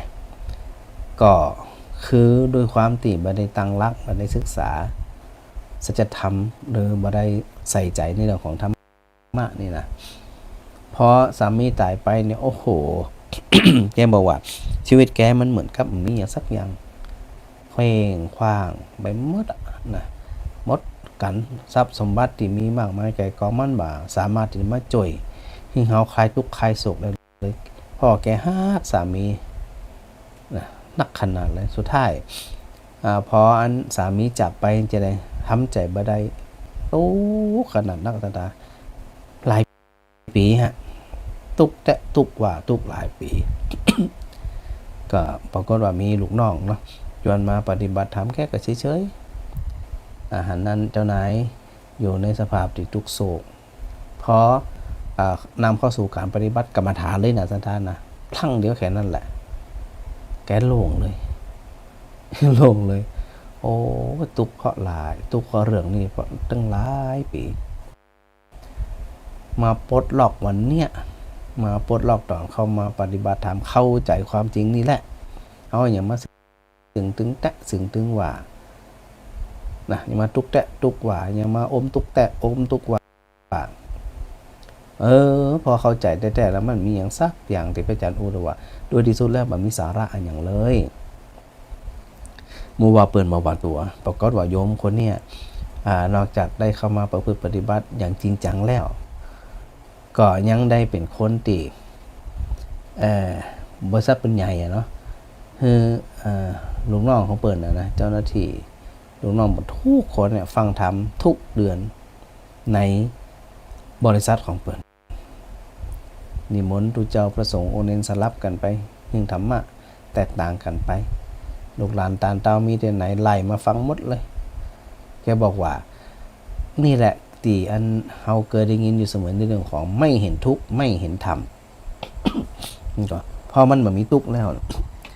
ก็จะบาใส่ใจในเรื่องของการเข้ามาวัดวาอารามเรื่องราวของพระพุทธศาสนาเรื่องราวของการนำมาประพฤติปฏิบัติดังนั้นเนี่ยแกบอกว่าแกยังโจกดีอยู่นะเกิดว่าแกอัน ตายไปตอนนี้แกเศร้าโศกแกถือว่าโอ้โหเสียของนั่นเลยตีบ่มีโอกาสได้สัมผัสเข้าคำสอนของพระพุทธเจ้าชะได้ไปลืมนะโยมแม่หญิงคนนี้เนี่ยเปลี่ยนความตุกข์ความเศร้าโศกหลายปีเนี่ยทิ้งเลยเพราะปฏิบัติเนี่ยตีอันหมู่เฮาทั้งหลายเนี่ยมักจะลุ่มหลงกันอยู่เสมอมันก็หมายถึงว่าหมู่ปุถุชนทั้งหลายเนี่ยนะในเรื่องของพิธีตัดกรรมเนี่ยส่วนมากเขาก็ไปมองที่วิบากกรรมก็คือสิ่งที่เนี่ยเฮาเนี่ยลำบากเนี่ยเฮาเนี่ยบ่ประสบความสำเร็จ โดยวิธีการไปตัดกรรมสปันโดยกระบวนการพิธีการต่างๆนะไปเถอะหมอเมื่อว่าจะได้คนนั้นว่าจะได้คนนี้ว่าจะได้ไปมาดูลักษณะของที่พระอาจารย์ได้ยกตัวเองอันนี้แค่เรื่องเดียวคนเดียวนะยังไม่เห็นหลายคนซึ่งอันคนที่ฟังรายการของพระอาจารย์ในคำคืนก็เหมือนกันมีบัดน้อยที่มีความเข้าใจว่าโอ้ยแต่ก่อนเนี่ยมาขำขาราวีตัวเขาเป็นแตะเป็นว่านะแต่บัดเดี๋ยวนี้มีความหมายละนะมีความหมายละเขาอกเข้าใจนะเขาอกเข้าใจ บ่มีหยังซากอย่างละหมดอกหม่นใจสบายใจละเพราะไปหันความจริงที่เพราะว่าเป็นเรื่องที่ไร้สาระแต่ว่าการที่เข้ามาสู่พระศาสนาที่พระอาจารย์ได้ยกตัวอย่างว่าโดยทั่วไปเนาะคนที่ฟังรายการของพระอาจารย์จริงๆแล้วเนี่ยธรรมะมันต้องฟังแต่น้อยศึกษาแต่น้อยเข้าใจแต่น้อยเพราะมันจะได้เอาไว้ใจเป็นเกราะป้องกัน การดำเนินชีวิตเนี่ยเป็นไปในแนวทางที่เหมาะสมในทางที่ถูกต้องพุทธศาสนาบ่จำเป็นต้องรวยบ่ได้หมายถึงพุทธศาสนาบ่ต้องการให้รวยนะสถานะคำสอนพุทธศาสนามีลักษณะที่ว่าสามารถที่จะนำไปประพฤติปฏิบัติทุกอาชีพทุกฐานะคนรวยกับปฏิบัติได้คนบ่มีตังค์คนจนก็ปฏิบัติได้ เพราะความเข้าใจธรรมะเนี่ยมันเข้าใจโดยสติปัญญามันบ่ใจเข้าใจโดยทรัพย์สินเงินทองไม่ได้หมายความว่าคนรวยนี่มัน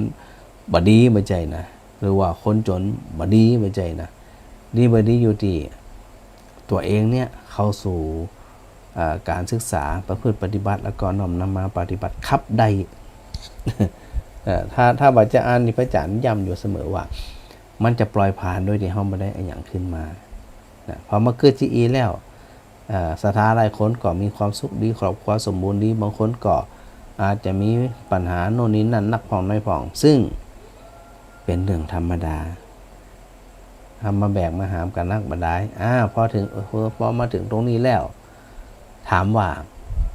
ตลอดระยะเวลาที่เอาเฉพาะรายการของพระอาจารย์เนี่ยเป็นปีปลายล่ะ ปีปลายละสถานนะถามว่า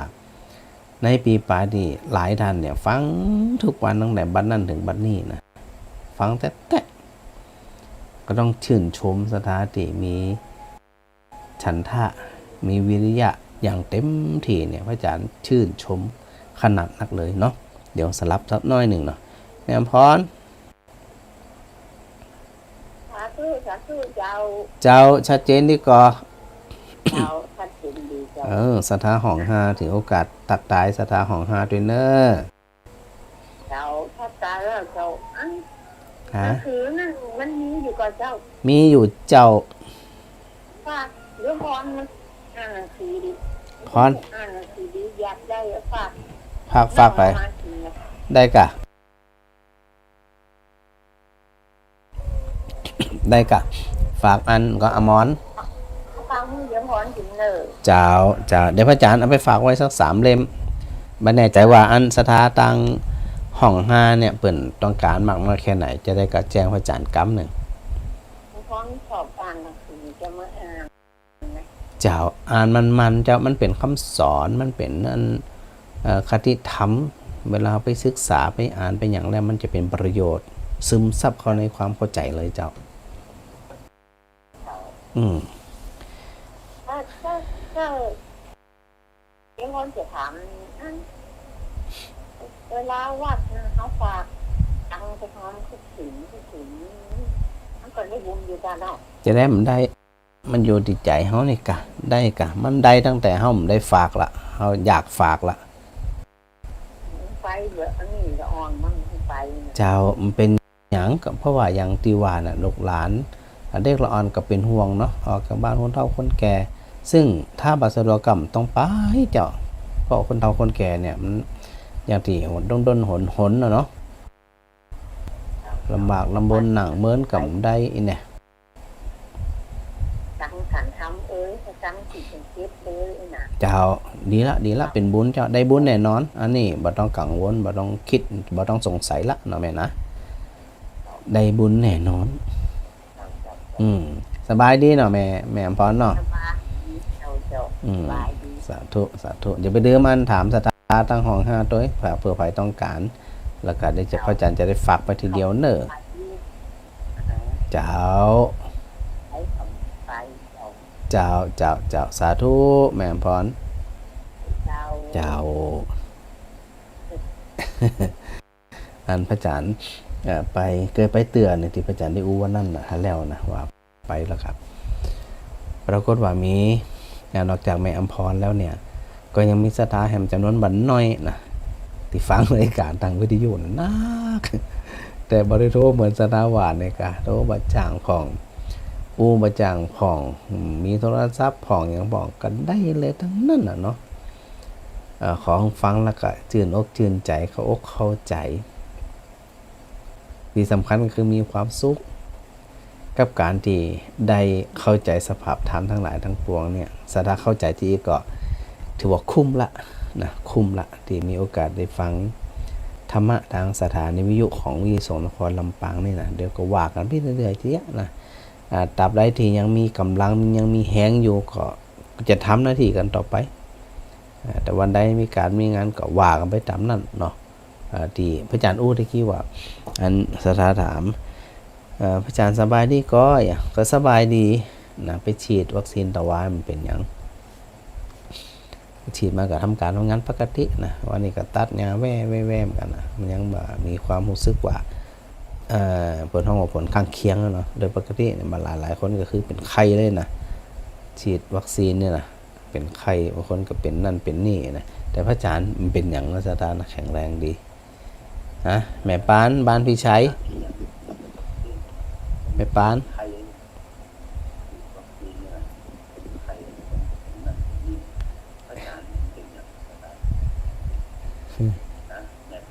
ฮัลโหล เจ้า การเจ้า หายไปเมินฮะหายไปเมินเลยนี่ที่ฟังอาจารย์ทุกวันพระอาจารย์ทุกวันเจ้าหายไปจัดเมินนี่เจ้าแม่ไปยุกรรมแม่ปานเจ้าแม่ปานไปวิทยุกรรมแต่ลืมเลยปิดกรรมโอเคเสียงจะได้มาสะท้อนกันแต่ก็ดีขึ้นมาจากนักตั้งฟังอาจารย์ตีวายจูกับหลานนี่ไงเจ้าแต่มันยังเขียดยังมีอยู่มันน้อยอยู่เนาะกำลังได้ควบ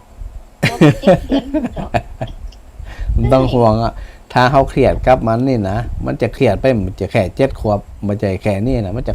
ปั้นอ่ะมึงว่ากี่ปีถ้าไปเครียดกับมันนะอย่าไปเครียดจะมีอย่างไรนั่นไปแม่ก็ว่าใครเขาได้หนังสือมาอ่านดูสักเล่มได้กับพี่ใจนี่มันได้อ่ะหมู่บ้านพี่ใจแต่บ้านแม่แต่อยู่มันต้นขามองสูงมันสั่นไปทางไหนเนาะไปติวันแม่อำพรนั่นกันนี่เหรออำพรไหนอำพรห้อง5อำพรมันสั่นอ๋อสั่นบนเรื่องแหละกับแม่เดียนไม่เหลือนี่แม่ก็ฮู้จักเดี๋ยวเปิดเดี๋ยวแม่อำพรเปิดจะมาวันที่27เนี่ยเจ้าเดี๋ยวเขาจะได้พระอาจารย์ฝากมันเป็นโยมปานแม่อำพรแล้วก็ฝากเแม่ปานแล้วก็ไว้ไปที่แม่เหรียญเจ้าพอยายจะไปบ้านทุกวันอาทิตย์ไปลำเดียวอยู่บ้านพี่ไซดูกับหลานนี่อยู่เจ้าทุกวันอาทิตย์จะกลับบ้านจะเจอกับแม่เหรียญตึงวันจะอูก็แม่เหรียญนะม่วนอูก็แม่เหรียญนี่ม่วนนี่เจ้าอูก็แม่เหรียญนี่ม่วนแม่เหรียญขายขนมหวานนี่ม่วนนะแม่เหรียญนะแม่พรนี่ใครเจอบ่คุณอยู่บ้านเนาะคุณไปพิการแม่เหรียญว่าอันถามเขาเตอะขายพร้อมฮู้จักแม่เหรียญอย่าขายดีนะคุณอูดีเนาะเจ้าอูม่วนอูดีอูม่วนคนของเงียบเหงาไปก็ว่ามันก็ร้องเพลงเปิดเซ้ยคนเดียวคนกะมีความสุขดีนี่ฟังธรรมะทุกวันเดี๋ยวนี้ก็ฟังอยู่นี่แม่เหรียญนี่เจ้าก็ฟังทุกวันน่ะเจ้า2 ทุ่มนี่เข้าห้องเลยห้องไปห้องมันเอาหลานกับแม่เข้าห้องหมดเลยอย่าไปยุ่งเขาค่าเนาะฮะจะไปยุ่งค่านะมันให้เนี่ยคือลำเดียวไปจนกับหลานแล้วว่าเดี๋ยวจะไปวัดศรีไตรภูมิมาเดี๋ยวไปว่านี่ถึงก็กระทงกุมร้อยนั่นแหละคุมร้อยเจ้าปามาเลยปามันมาให้วัดนี่ปามันมาหล่นวัดนี่วัดกว้างจะตายนั่นแหละเดี๋ยวก็ถ้าเป็นใกล้หยิบเป็นกันบ่เจ้าเอาสะดวกใดก็ได้วันแต่เขาหยุดงานวันอาทิตย์วันเดียวเอาสะดวกเลยแม่เอาอันที่พระพุทธเจ้าตรัสว่าอันเลิกสะดวกเมื่อใดคือว่าเป็นเลิกมงคลเหมือนนั่นเจ้าสะดวกเลิกพร้อมเป็นเลิกเป็นมงคลนี่นะ นั่นคือว่าเป็นเรื่องของความม่วนที่ละกันเนี่ยเดี๋ยวมันมาหล่นวัดนี่มันหล่นเต็มที่เลยแล้วหมอปีไม่ยิงปืนมาเจนี่เนี่ยเรียบร้อยธรรมดาธรรมดาจะไปคิดอย่างนั้นนะเดี๋ยวถ้ามีละอ่อนเนี่ยง่อมหานะบ้องมาเดียว2 ขวบจะไปโรงเรียนละ2 ขวบไปโรงเรียนแต่ยังได้ดูอยู่นะเพราะเขาไปทำงานเนาะแกเขาเลิกเรียนมาก็ได้ดูอยู่เดี๋ยวมาหล่นวัดเพนเนอร์หม่วนเพียมันหม่วนวัดเพนเวลามีก็ง่อมหาเวลามีแกไอ้เจ็บหรือมันเจ็บพังแล้วปดื้อธรรมชาติดีก็เจ็บมากตั้งแต่พังพระอาจารย์ทุกวันแกจะฟังทุกวันนั่นแหละเดี๋ยวพระอาจารย์ว่าเวลาเขาเครียดเนี่ยเขาเครียดคนเดียวเขาตุกคนเดียวคนอื่นจิตตุกตัวไอตัวน้อยมันกับจิตตุกตัวเขาเนาะเขาตุกคนเดียวอ่ะเขาเครียดอ่ะเขาสู้บ่เครียดเป็นเรื่องปกติละอ่อนก็แค่เนี่ยก็มาหูเหลี่ยงเนาะจ้าสมใครหูเหลี่ยงเขาคิดใช่ว่ามันลึกมันอาจจะแข็งแรงดีเนาะอีเนี่ยมันลึกเรื่องแข็งแรงมันเป็นโรคเป็นไข้เจ็บดีละอีเนี่ยเขาจะได้บ่เครียดไม่ป้านนะเจ้าเดี๋ยวแบบเดี๋ยวเนี่ยมันเดี๋ยวผมก็บอกแกละตึกวางปุ่งวางได้ของละเขาหัวถ้าเขาว่าอย่างนี้เขาก็หูเหลี่ยงมาหูเหลี่ยงเหรอตัวน้อยล่ำอ่ะตัวอ้วนไงมีจัง16 กิโลกันปวดก็7 เดือนน้ำหนักไหมมันต้องห่วงเรื่องร้อนให้นี่นะเป็นไปตามไว้เขาเห็นน้อยเขาขี้ข้านให้แม่มันก็ขี้ข้านเหมือนกันนะเนาะเป็นไรย้ายเด็กก็บอกกันย้ายไปมายายจะติดแล้วนี่นะติดย้ายบอกกับแม่ใครติดย้ายติดยายกับติดหลานด้วยเนี่ยที่นี่นะเจ้าน่ะจะเขียนกับหน้าเขียนเอ็นดูมหน้าหักหน้าอ่อนหน้าหักดีละจะได้กับเดี๋ยวปลามาวัดนะแม่เนอะเจ้าจะจวนลูกไปได้เลยเอาสะดวกนะบ่ต้องไปเห่งจะอีหนาสะดวกนะไปแอววัดด้วยเจ้าได้เลยแม่ได้เลยสาธุเจ้า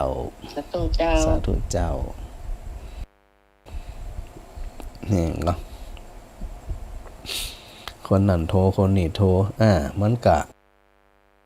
แลกเปลี่ยนนะแลกเปลี่ยนเดินลูกกันนะแม่บอกคนสันทรายวันสาเจ้าเดี๋ยวนี้เดินตัวเจ้าลำปางเชียงใหม่เชียงรายหลับปูนแม่น้ำเทพม่วนมดเลยกะโอ้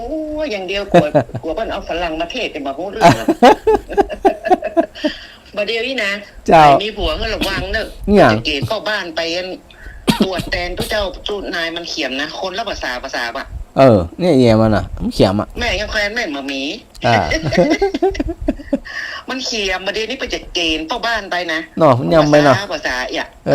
ยำไปเนาะจะตกลงกันก่อนน่ะของมันอยู่ได้ด้วยนะนั้นสม่วนเสน่ห์กะหลงเลยนะเจ้าแล้วก็พระดานโพธิ์เนี่ยหมอปอดเจ้ามันเทศมาเอารูปแม่ใครหัวเนาะอันเทศนะม่วนมดแม่ฟังได้หมดตีอย่างวันเสาร์วันเทศแบบให้มีพระมาเทศเนาะกะไปไหนอ่ะมีพระอาจารย์เทศตึงวันเป็นยุทธราชการอ่ะพระอาจารย์ตึงวันพระอาจารย์จะยุทธสักวันน่ะมันหมอล่ำมาเลยไงท่านบวรบิดแล้วก็ท่านอาจารย์ธรรมศิริก็ดีโลมะแรงเนี่ยจัดดีอ่ะคนเทศธรรมะนี่นะนะเสียส่วนมากพระอาจารย์บอกใครได้ลิงก์ไปเปิ้นบ่ได้ลิงก์ไปแม่นดีแล้วเปิ้นเป็นผู้สูงอายุเราผู้ใหญ่เนาะเจ้าก็ถือว่าอันก็ตุเจ้าพ่อเน้นอันตีออกรายการเนี่ยหนักเนาะก็ต้องแบ่งๆกันทำงานจ้าอันน่ะเจ้าดีละนานบัดเดี๋ยวนี้มันเคี้ยมเน้นน้อยกับบะหมี่เนอะอันเกณฑ์พ่อบ้านมาบวชแต่ๆนะเดี๋ยวติวัดมีกี่ตนเนาะวัดแม่เขามี2 ตนวัดใหญ่ก็ปลายตน52 ตนแล้วอันก็มีกี่ครอบครัวมีกี่หลังคามีประมาณ200 กว่าครอบครัวกันแล้วก็วัดมันใกล้กันเหมือนกันนี่ก็จากหั่นมากับบักไก่ติดกัน3 วัดเนี่ยก็รักษาดีๆก็รักษาตุเจ้าดีๆก็แต่ตุเจ้านี่เปิดบ่ห้ามคนนอกเพราะเป็นลาคนแล้วอ่อนๆนั่นมามันลุงลังเพิ่นเลยอยู่2 ตนสาว4 ตนก็ฮะ อันเซาซีอันนั้นอยู่เซาซี เจ้าก ะเป็กหนึ่งเก่าแล้วก็ของเปิดอายุได้52อ่ะนะ เจ้า น่ะอยู่พะเยาบุญไปเจอตำนี้นะ อืม เปิดมาเมินนำมาสมัยเป็นเนรแล้วเปิดรีอยู่นี่เมินเนี่ยนะ อืมเมื่อตอนนี้แม่เขาไปทำวัดอยู่เหรอนะเข้าพรรษานะ ก็ช่วย ว่ากลัวมันมีตู้เจ้าน่ะมาเดียวนี่นะ เนาะถ้ามีด้วยเจ้าใหญ่จะได้เนาะ ก็ว่าจะได้เอาพ่อบ้านไปบวชนะกะ อันตุเจ้าลำปางนี่ยังว่างอยู่เด้อ ลำปางนี่นะทำน้อยเอาลำปางมาไว้เพหน่อยจังไรเนาะได้รอกับบ้านเหรอ ครับ เหมือนพระอาจารย์ประเทศจัดดีเนอร์ เจ้า วันนี้ตัวจริงแม่ก็กลัวติเทพนะกะแม่กล้าโทรมาเดียวเนี่ย ถ้าโทรติดนี่แม่นมันอะของแต่ แม่แม่กลัวปิดเทพแม่ฟังก่อนจะรับตาต้องฟังพระฟังเจ้าม่วนดีนะ ม่วนดีละรับม่วนด้วยนะรับสบา เจ้าย ไม่ให้กำลังใจนะลุงนะ เจ้าสาธุแม่บัวสาธุเจ้า สาธุเจ้า เจ้า นั่นก็เนี่ย อันอยู่ที่ไหนที่เบาหมหัวนะว่าเคยหันหน้าหันตากันโทรศัพท์หาการโอกันฝากความลึกถึงคนนั้นคนนี้หูจักคนนั้นคนนี้หูจักแต่จื่อได้ยินแต่เสียง แต่ไม่เคยเห็นหน้า แต่ว่าเขามีความรู้สึกว่ามันมีความคุ้นเคยกันนั่นก็ มีความคุ้นเคยกัน ว่าฟังอันคนนี้เสียงเพิ่นจีอีคนนี้เสียงเพิ่นจีอีนะ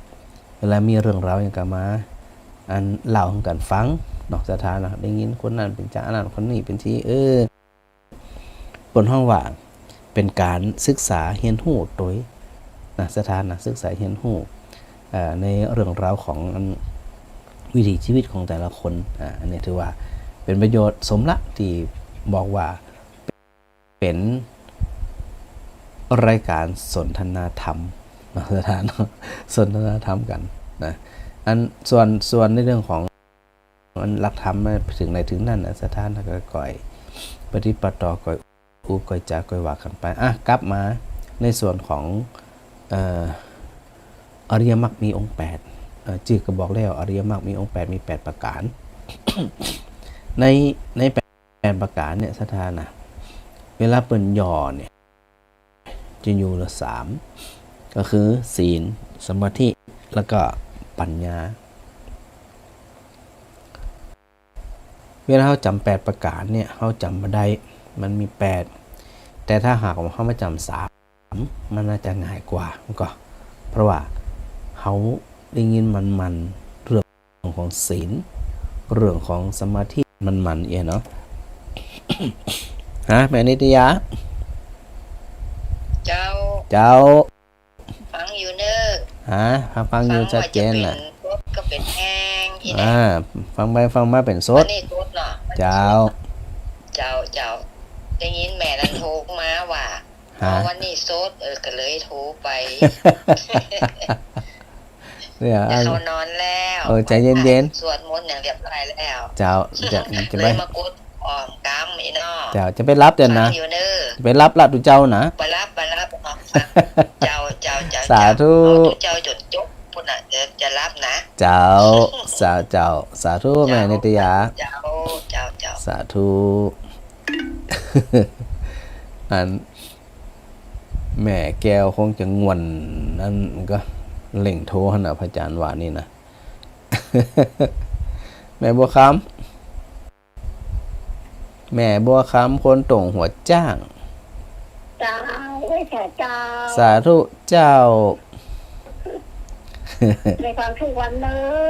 กะวันนี้ไปวัดก่อนวันนี้เจ้ากะทานสองฤทธิ์สบายดีเนาะเจ้า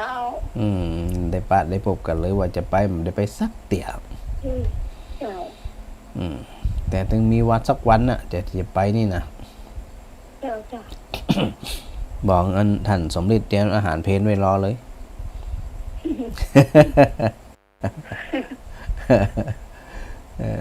ไปเอาไปฮะเจ้าแม่สบายดีนะแม่บัวคำเจ้าสาธุเจ้าบุญรักษาลูกเนอสาธุเหมือนกันเนอเจ้าสาธุเจ้า คนดงหัวใจหลายคนนะฟังหนักหนาจาปานเหมือนกันนะ แม่กัญญาหายไปไหน สาธุเจ้าอาจารย์ หายไปที่ไหน จัดเมิน อยู่ตรงป่านี่นะเจ้า นั่น แม่ ละ ไป สั วั ก ดแม่ไปวัดกำลังมาอ่านนี่ อ๋อมีไปสวดมนต์กันหลายก็ เจ้าสิปลายเจ้า ก็โอเคหรอตรงฝ่ายนี่มีสัก300ก็ 200 กว่า 200 กว่า เจ้าเจ้า อ๋อ เจ้า ก็บอดีแล้วนะทุกเจ้ากี่ตนเดียวอ่ะ เจ้าตรงเดียวเจ้า ปั่นตอมดีหน่อย กั นะ บหมี ฮะ อยู่ตนเดียวเนี่ยปั่นตอมดีเนาะ เจ้ากินต้มดีเจ้า กินตอม กินต้มพร้อมต้มเจ้า เขาถาดีเหมือนกันนะก็ดี จ้ะ อันป้ากันดูแลทุกเจ้าประสงค์องค์เนรดูแลวัดวาอารามเนาะ เจ้า อย่าง แต่อันแม่ก็ยังมาเดินเนี่ยมาใครอันนี้แต่แบบมันแบบปกติอ่ะเนาะ เจ้า เจ้าแต่ก็ไปปั่นรถทีไป อ๋อยังปั่นรถทีบได้อยู่อี ปั่นได้เจ้า อืม กำลังใจดีอะเจ้า เอ แม่ อ ฟังอาจารย์ถึงว่านะเจ้า ดีมาก แต่ไปได้โทรเนาะ แกล้วกล้าอาจหารทึกเหิมให้อย่างหนึ่งกลัวสัก จ้ะ อย่างน่ะ เอาว่าต้องกลัวเจ้า อืม เป็นเที่ยวยาหนึ่งวันนะ ม่อนม่อนนั่นน่ะ เจ้ามีความสุข นี่นะ มีเจ้า เออ เขาว่าอะไรมีความสุข ถูกต้องเขาก็ทำหน้าที่ของเขานี่กะ จับไปเรื่อย เจ้า จ้ะ ทำตามกำลังจะไปโหมกำลัง ๆเจ้าเจ้า แค่ไหนแค่นั้น กันย่างเจ้า ถูกต้องดีเกินย่างห้อนเกินย่าง เจ้า เจ้า เขาทำไป ส เรื่ บาย อ ส ย บาย ๆไม่ได้เร่งไม่ได้หยัง เจ้า อืม สบายเจ้า มาว่าถือได้ภูมิ เจ้าพระอาจารย์ ตะว้าว่าซื้อตกอยู่เจ้าวันนี้ก็ตก ตนเจ้า สองตก2 วันเนาะ เจ้า ตัวฝ่ายยังน้ำจะท่วม นี่เจ้าท่วมประตูบ้านนะ เปิ่นใกล้ตาแต้มให้น้ำมาท่วมอ่ะ เจ้าเจ้า อยู่ใกล้ตานั่นแหละ มันก็น้อยๆอะเจ้ามันเหมือนมีนักเอาเนาะ น่ากะ มันฝนตกแล้วไม่ได้น้ำเจ้า มัน เจ้าอากาศมันแห้งแล้วมัน โอ้ย แล้ว มัน ฝนมันก็ดูดลงไปเห็นเนาะ มันต้องเป็นพายุใหญ่ๆ2-3 ลูกบนเจ้าน้ำถึงจะท่วมอ่ะ โจะอันกระบอยเนาะเดี๋ยวบ้านเห็นแต่เสียหาย อันเก่ามันมีหน้าเหมาะอ่ะนะ นี่สมัยก่อนอยู่กันเมียงเจ้า แม่นอ่ะกะถึงว่านะกะแต่ก่อนยังมีปัญหาเนาะเดี๋ยวละจะได้การรักษาสุขภาพนะแม่นะ เจ้า เจ้า นมัสการเจ้า สาธุสาธุเจ้า เจ้า เนี่ยคนบ้านหนองฝานี่มันได้ อยู่ใกล้ๆกันนี่มันได้ เดี๋ยวคนไกลที่ไหนเนาะสถานเนาะศีลสมาธิและปัญญา เวลาเขาย่ออริยมรรคมีองค์8นะอริยมรรคคือหนทางอันประเสริฐ8ประการนะสถานะดังนั้นเนี่ยเปิ่นแบ่งจะได้อันยังเป็นศีลอันยังเป็นสมาธิอันยังเป็นปัญญา เวลาเขาไหลมันต้องสลับเนาะสลับก็คือปัญญาศีลแล้วก็มาสมาธินะสถานะปัญญาศีลแล้วก็สมาธิ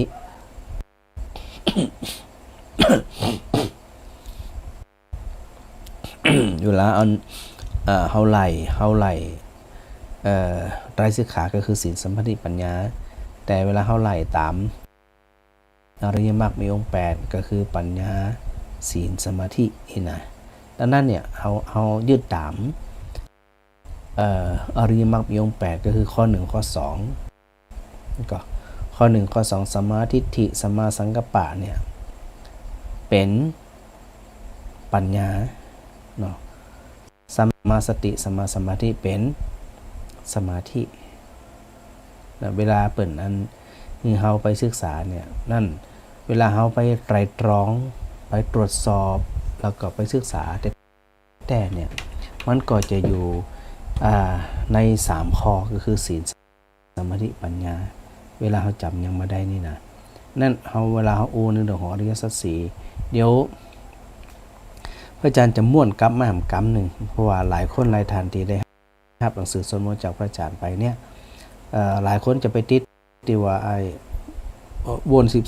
12ก็มีอาการ12 วน3 รอบมีอาการ12นะ ไอ้วน3รอบมีอาการ32ที่ว่าเนี่ยเปิ้นวนจะได้ในส่วนของอริยสัจสี่มือก็เวลาเปิ้นวนเนี่ยเปิ้นวนแบบใดเปิ้นนับจะได้ยังไงเฮาถึงจะไปเข้าใจในเรื่องของในเรื่องกระบวนการของการไปเข้าใจที่วนเวียนอยู่โดยตลอดนั่นนะว่าพอมันวนเวียนที่แล้วเนี่ยเวลาเขาไปเข้าใจเนี่ยเขาไปเข้าใจจะได้ถึงจะห้องว่าไปเข้าใจในสิ่งที่มันถูกต้องก่อนเวลาเขาศึกษาแล้วก็ไปอ่านไปทำความเข้าใจ ในส่วนของอริยสัจสี่เนี่ยนะเขาก็หูละอ๋อมันเป็นที่รู้เหมือนกันเพราะว่าเขาหูว่าอ๋อมันเป็นที่รู้แล้วเป็นที่ได้ต่ออันนี้เขาก็ไปศึกษาต่อไปหันต่อไปหูต่อว่ามันควรที่จะไปศึกษาแบบใดเขาถึงจะห้องว่าได้เข้าใจอย่างแท้จริงเมลูนคนสารกำแพงเจ้าอาจารย์จัดเวรแล้วนั่นน่ะ เนาะ นั้นน่ะหายเป็นไหนไปเดี๋ยวนี้สถาหายเป็นไหนอ๋อฮะ โอ้แล้วฟังว่าอาจารย์วันนี้เขาเป็นบุญใจบุญหูนะฟังแล้วก็สบายใจม่วนใจเจ้าม่วนอกม่วนใจดีนะเจ้าม่วนอกม่วนใจดิอาจารย์จบมาได้ก็รับมืออะไรเขาจำแบบพระอาจารย์มาจบก็ต้องมารับฟังมาเรียนจบมาเลยแม่เดี๋ยวไม่ละตัวเจ้าน่ะพระอาจารย์ว่านี่นะรับละตัวเจ้าเด้อตัวเจ้ารับละพองนะมารับมายอมรับมายอมรับแล้วพระอาจารย์ฟังเขียนจบมาเจ้านั่นน่ะดีละฟังเขียนจบเน้อเจ้าเป็นกำลังใจเลยเจ้าเจ้าเหมือนกันเลยเจ้าสาธุสาธุเจ้าสาธุเจ้า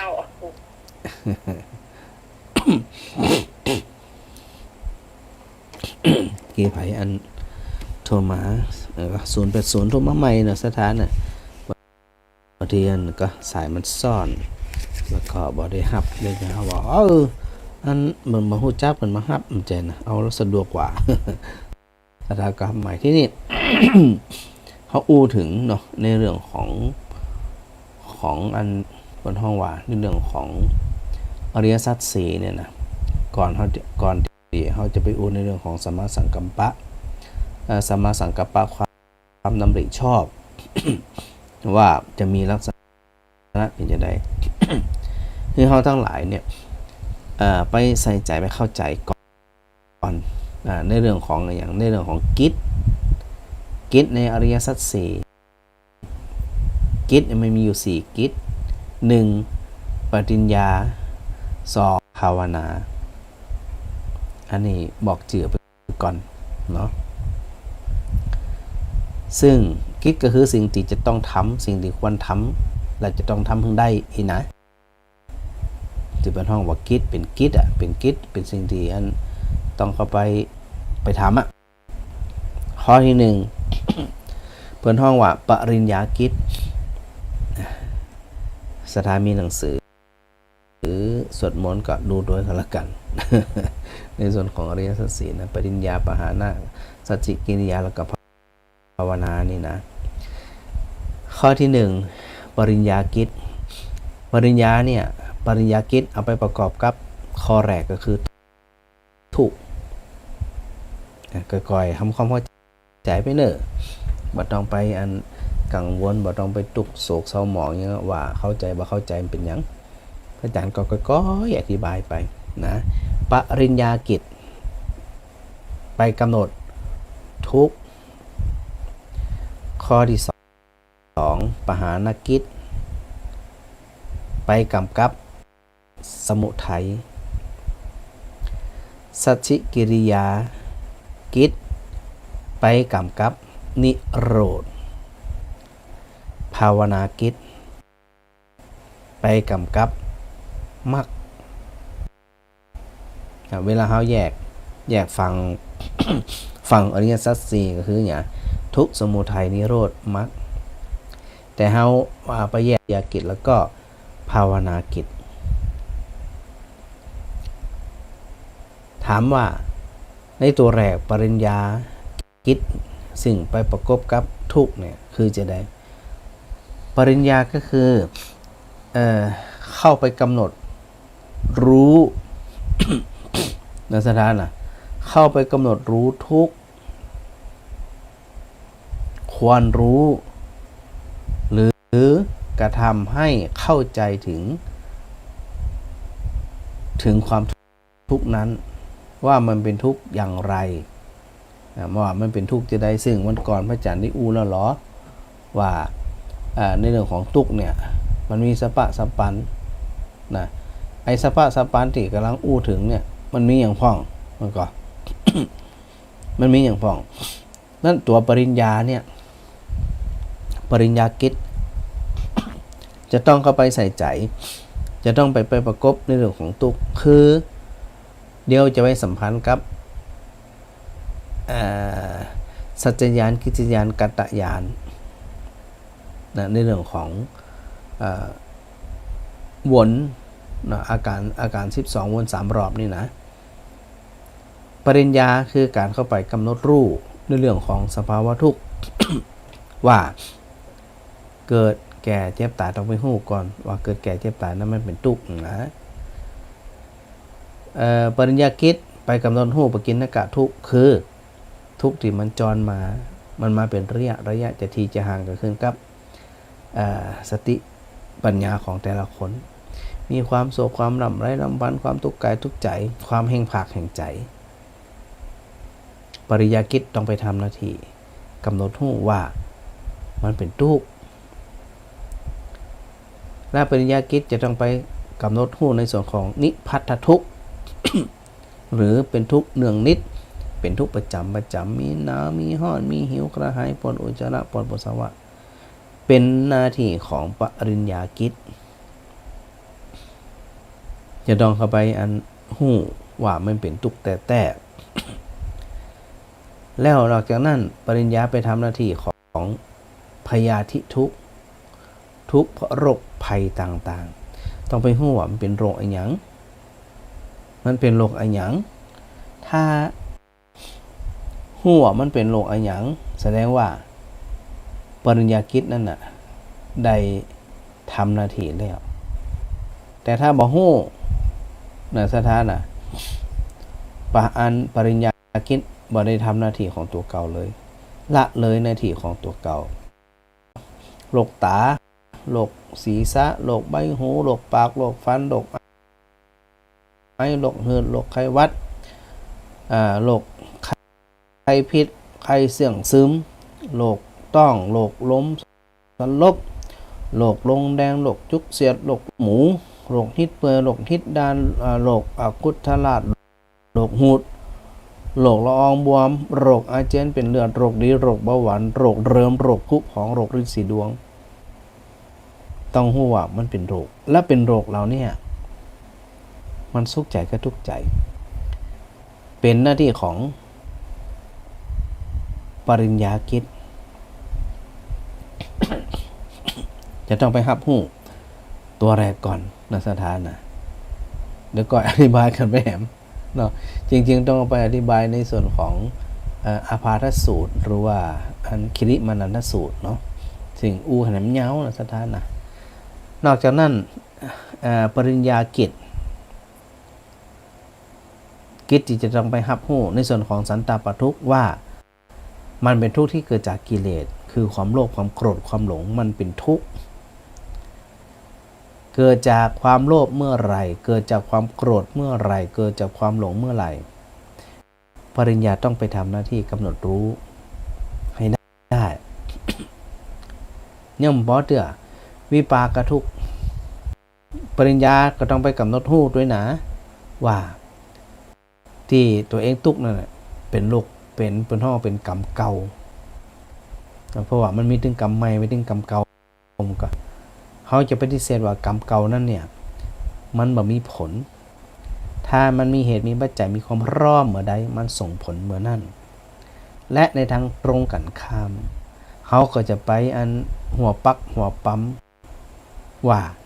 แต่ละคนนั่นเนี่ยมีกรรมเก่ามันต้องไปใส่ใจเลยเพราะบางทีเนี่ยเขาบ่ได้ทำกรรมยังมาเลยในอดีตชาติแต่ถ้าหากว่ามันมีขึ้นเป็นหน้าที่ของปริญญากิจการเข้าไปรับรู้ว่ามันเป็นทุกข์อันเกิดจากกรรมเก่าพึงผล ปริญญากิจทำหน้าที่สหคตทุกข์หรือปริณามทุกข์คือ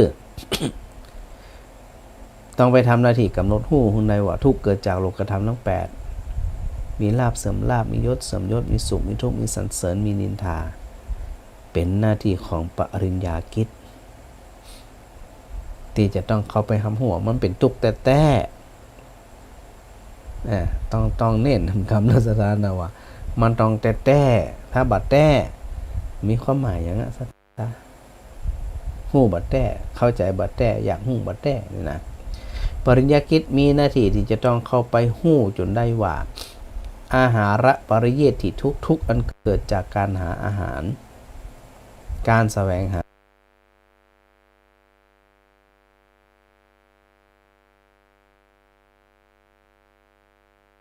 อาหารต้องหูละว่ามันเป็นทุกข์มาหาจะได้กินกะกินแล้วจะบ่ได้หาแฮมกะ กำใจมันแสวงหาอาหารนั่นแหละเป็นหน้าที่ของปริญญากิจที่จะต้องทำหน้าที่เข้าไปกับนดหูหึงได้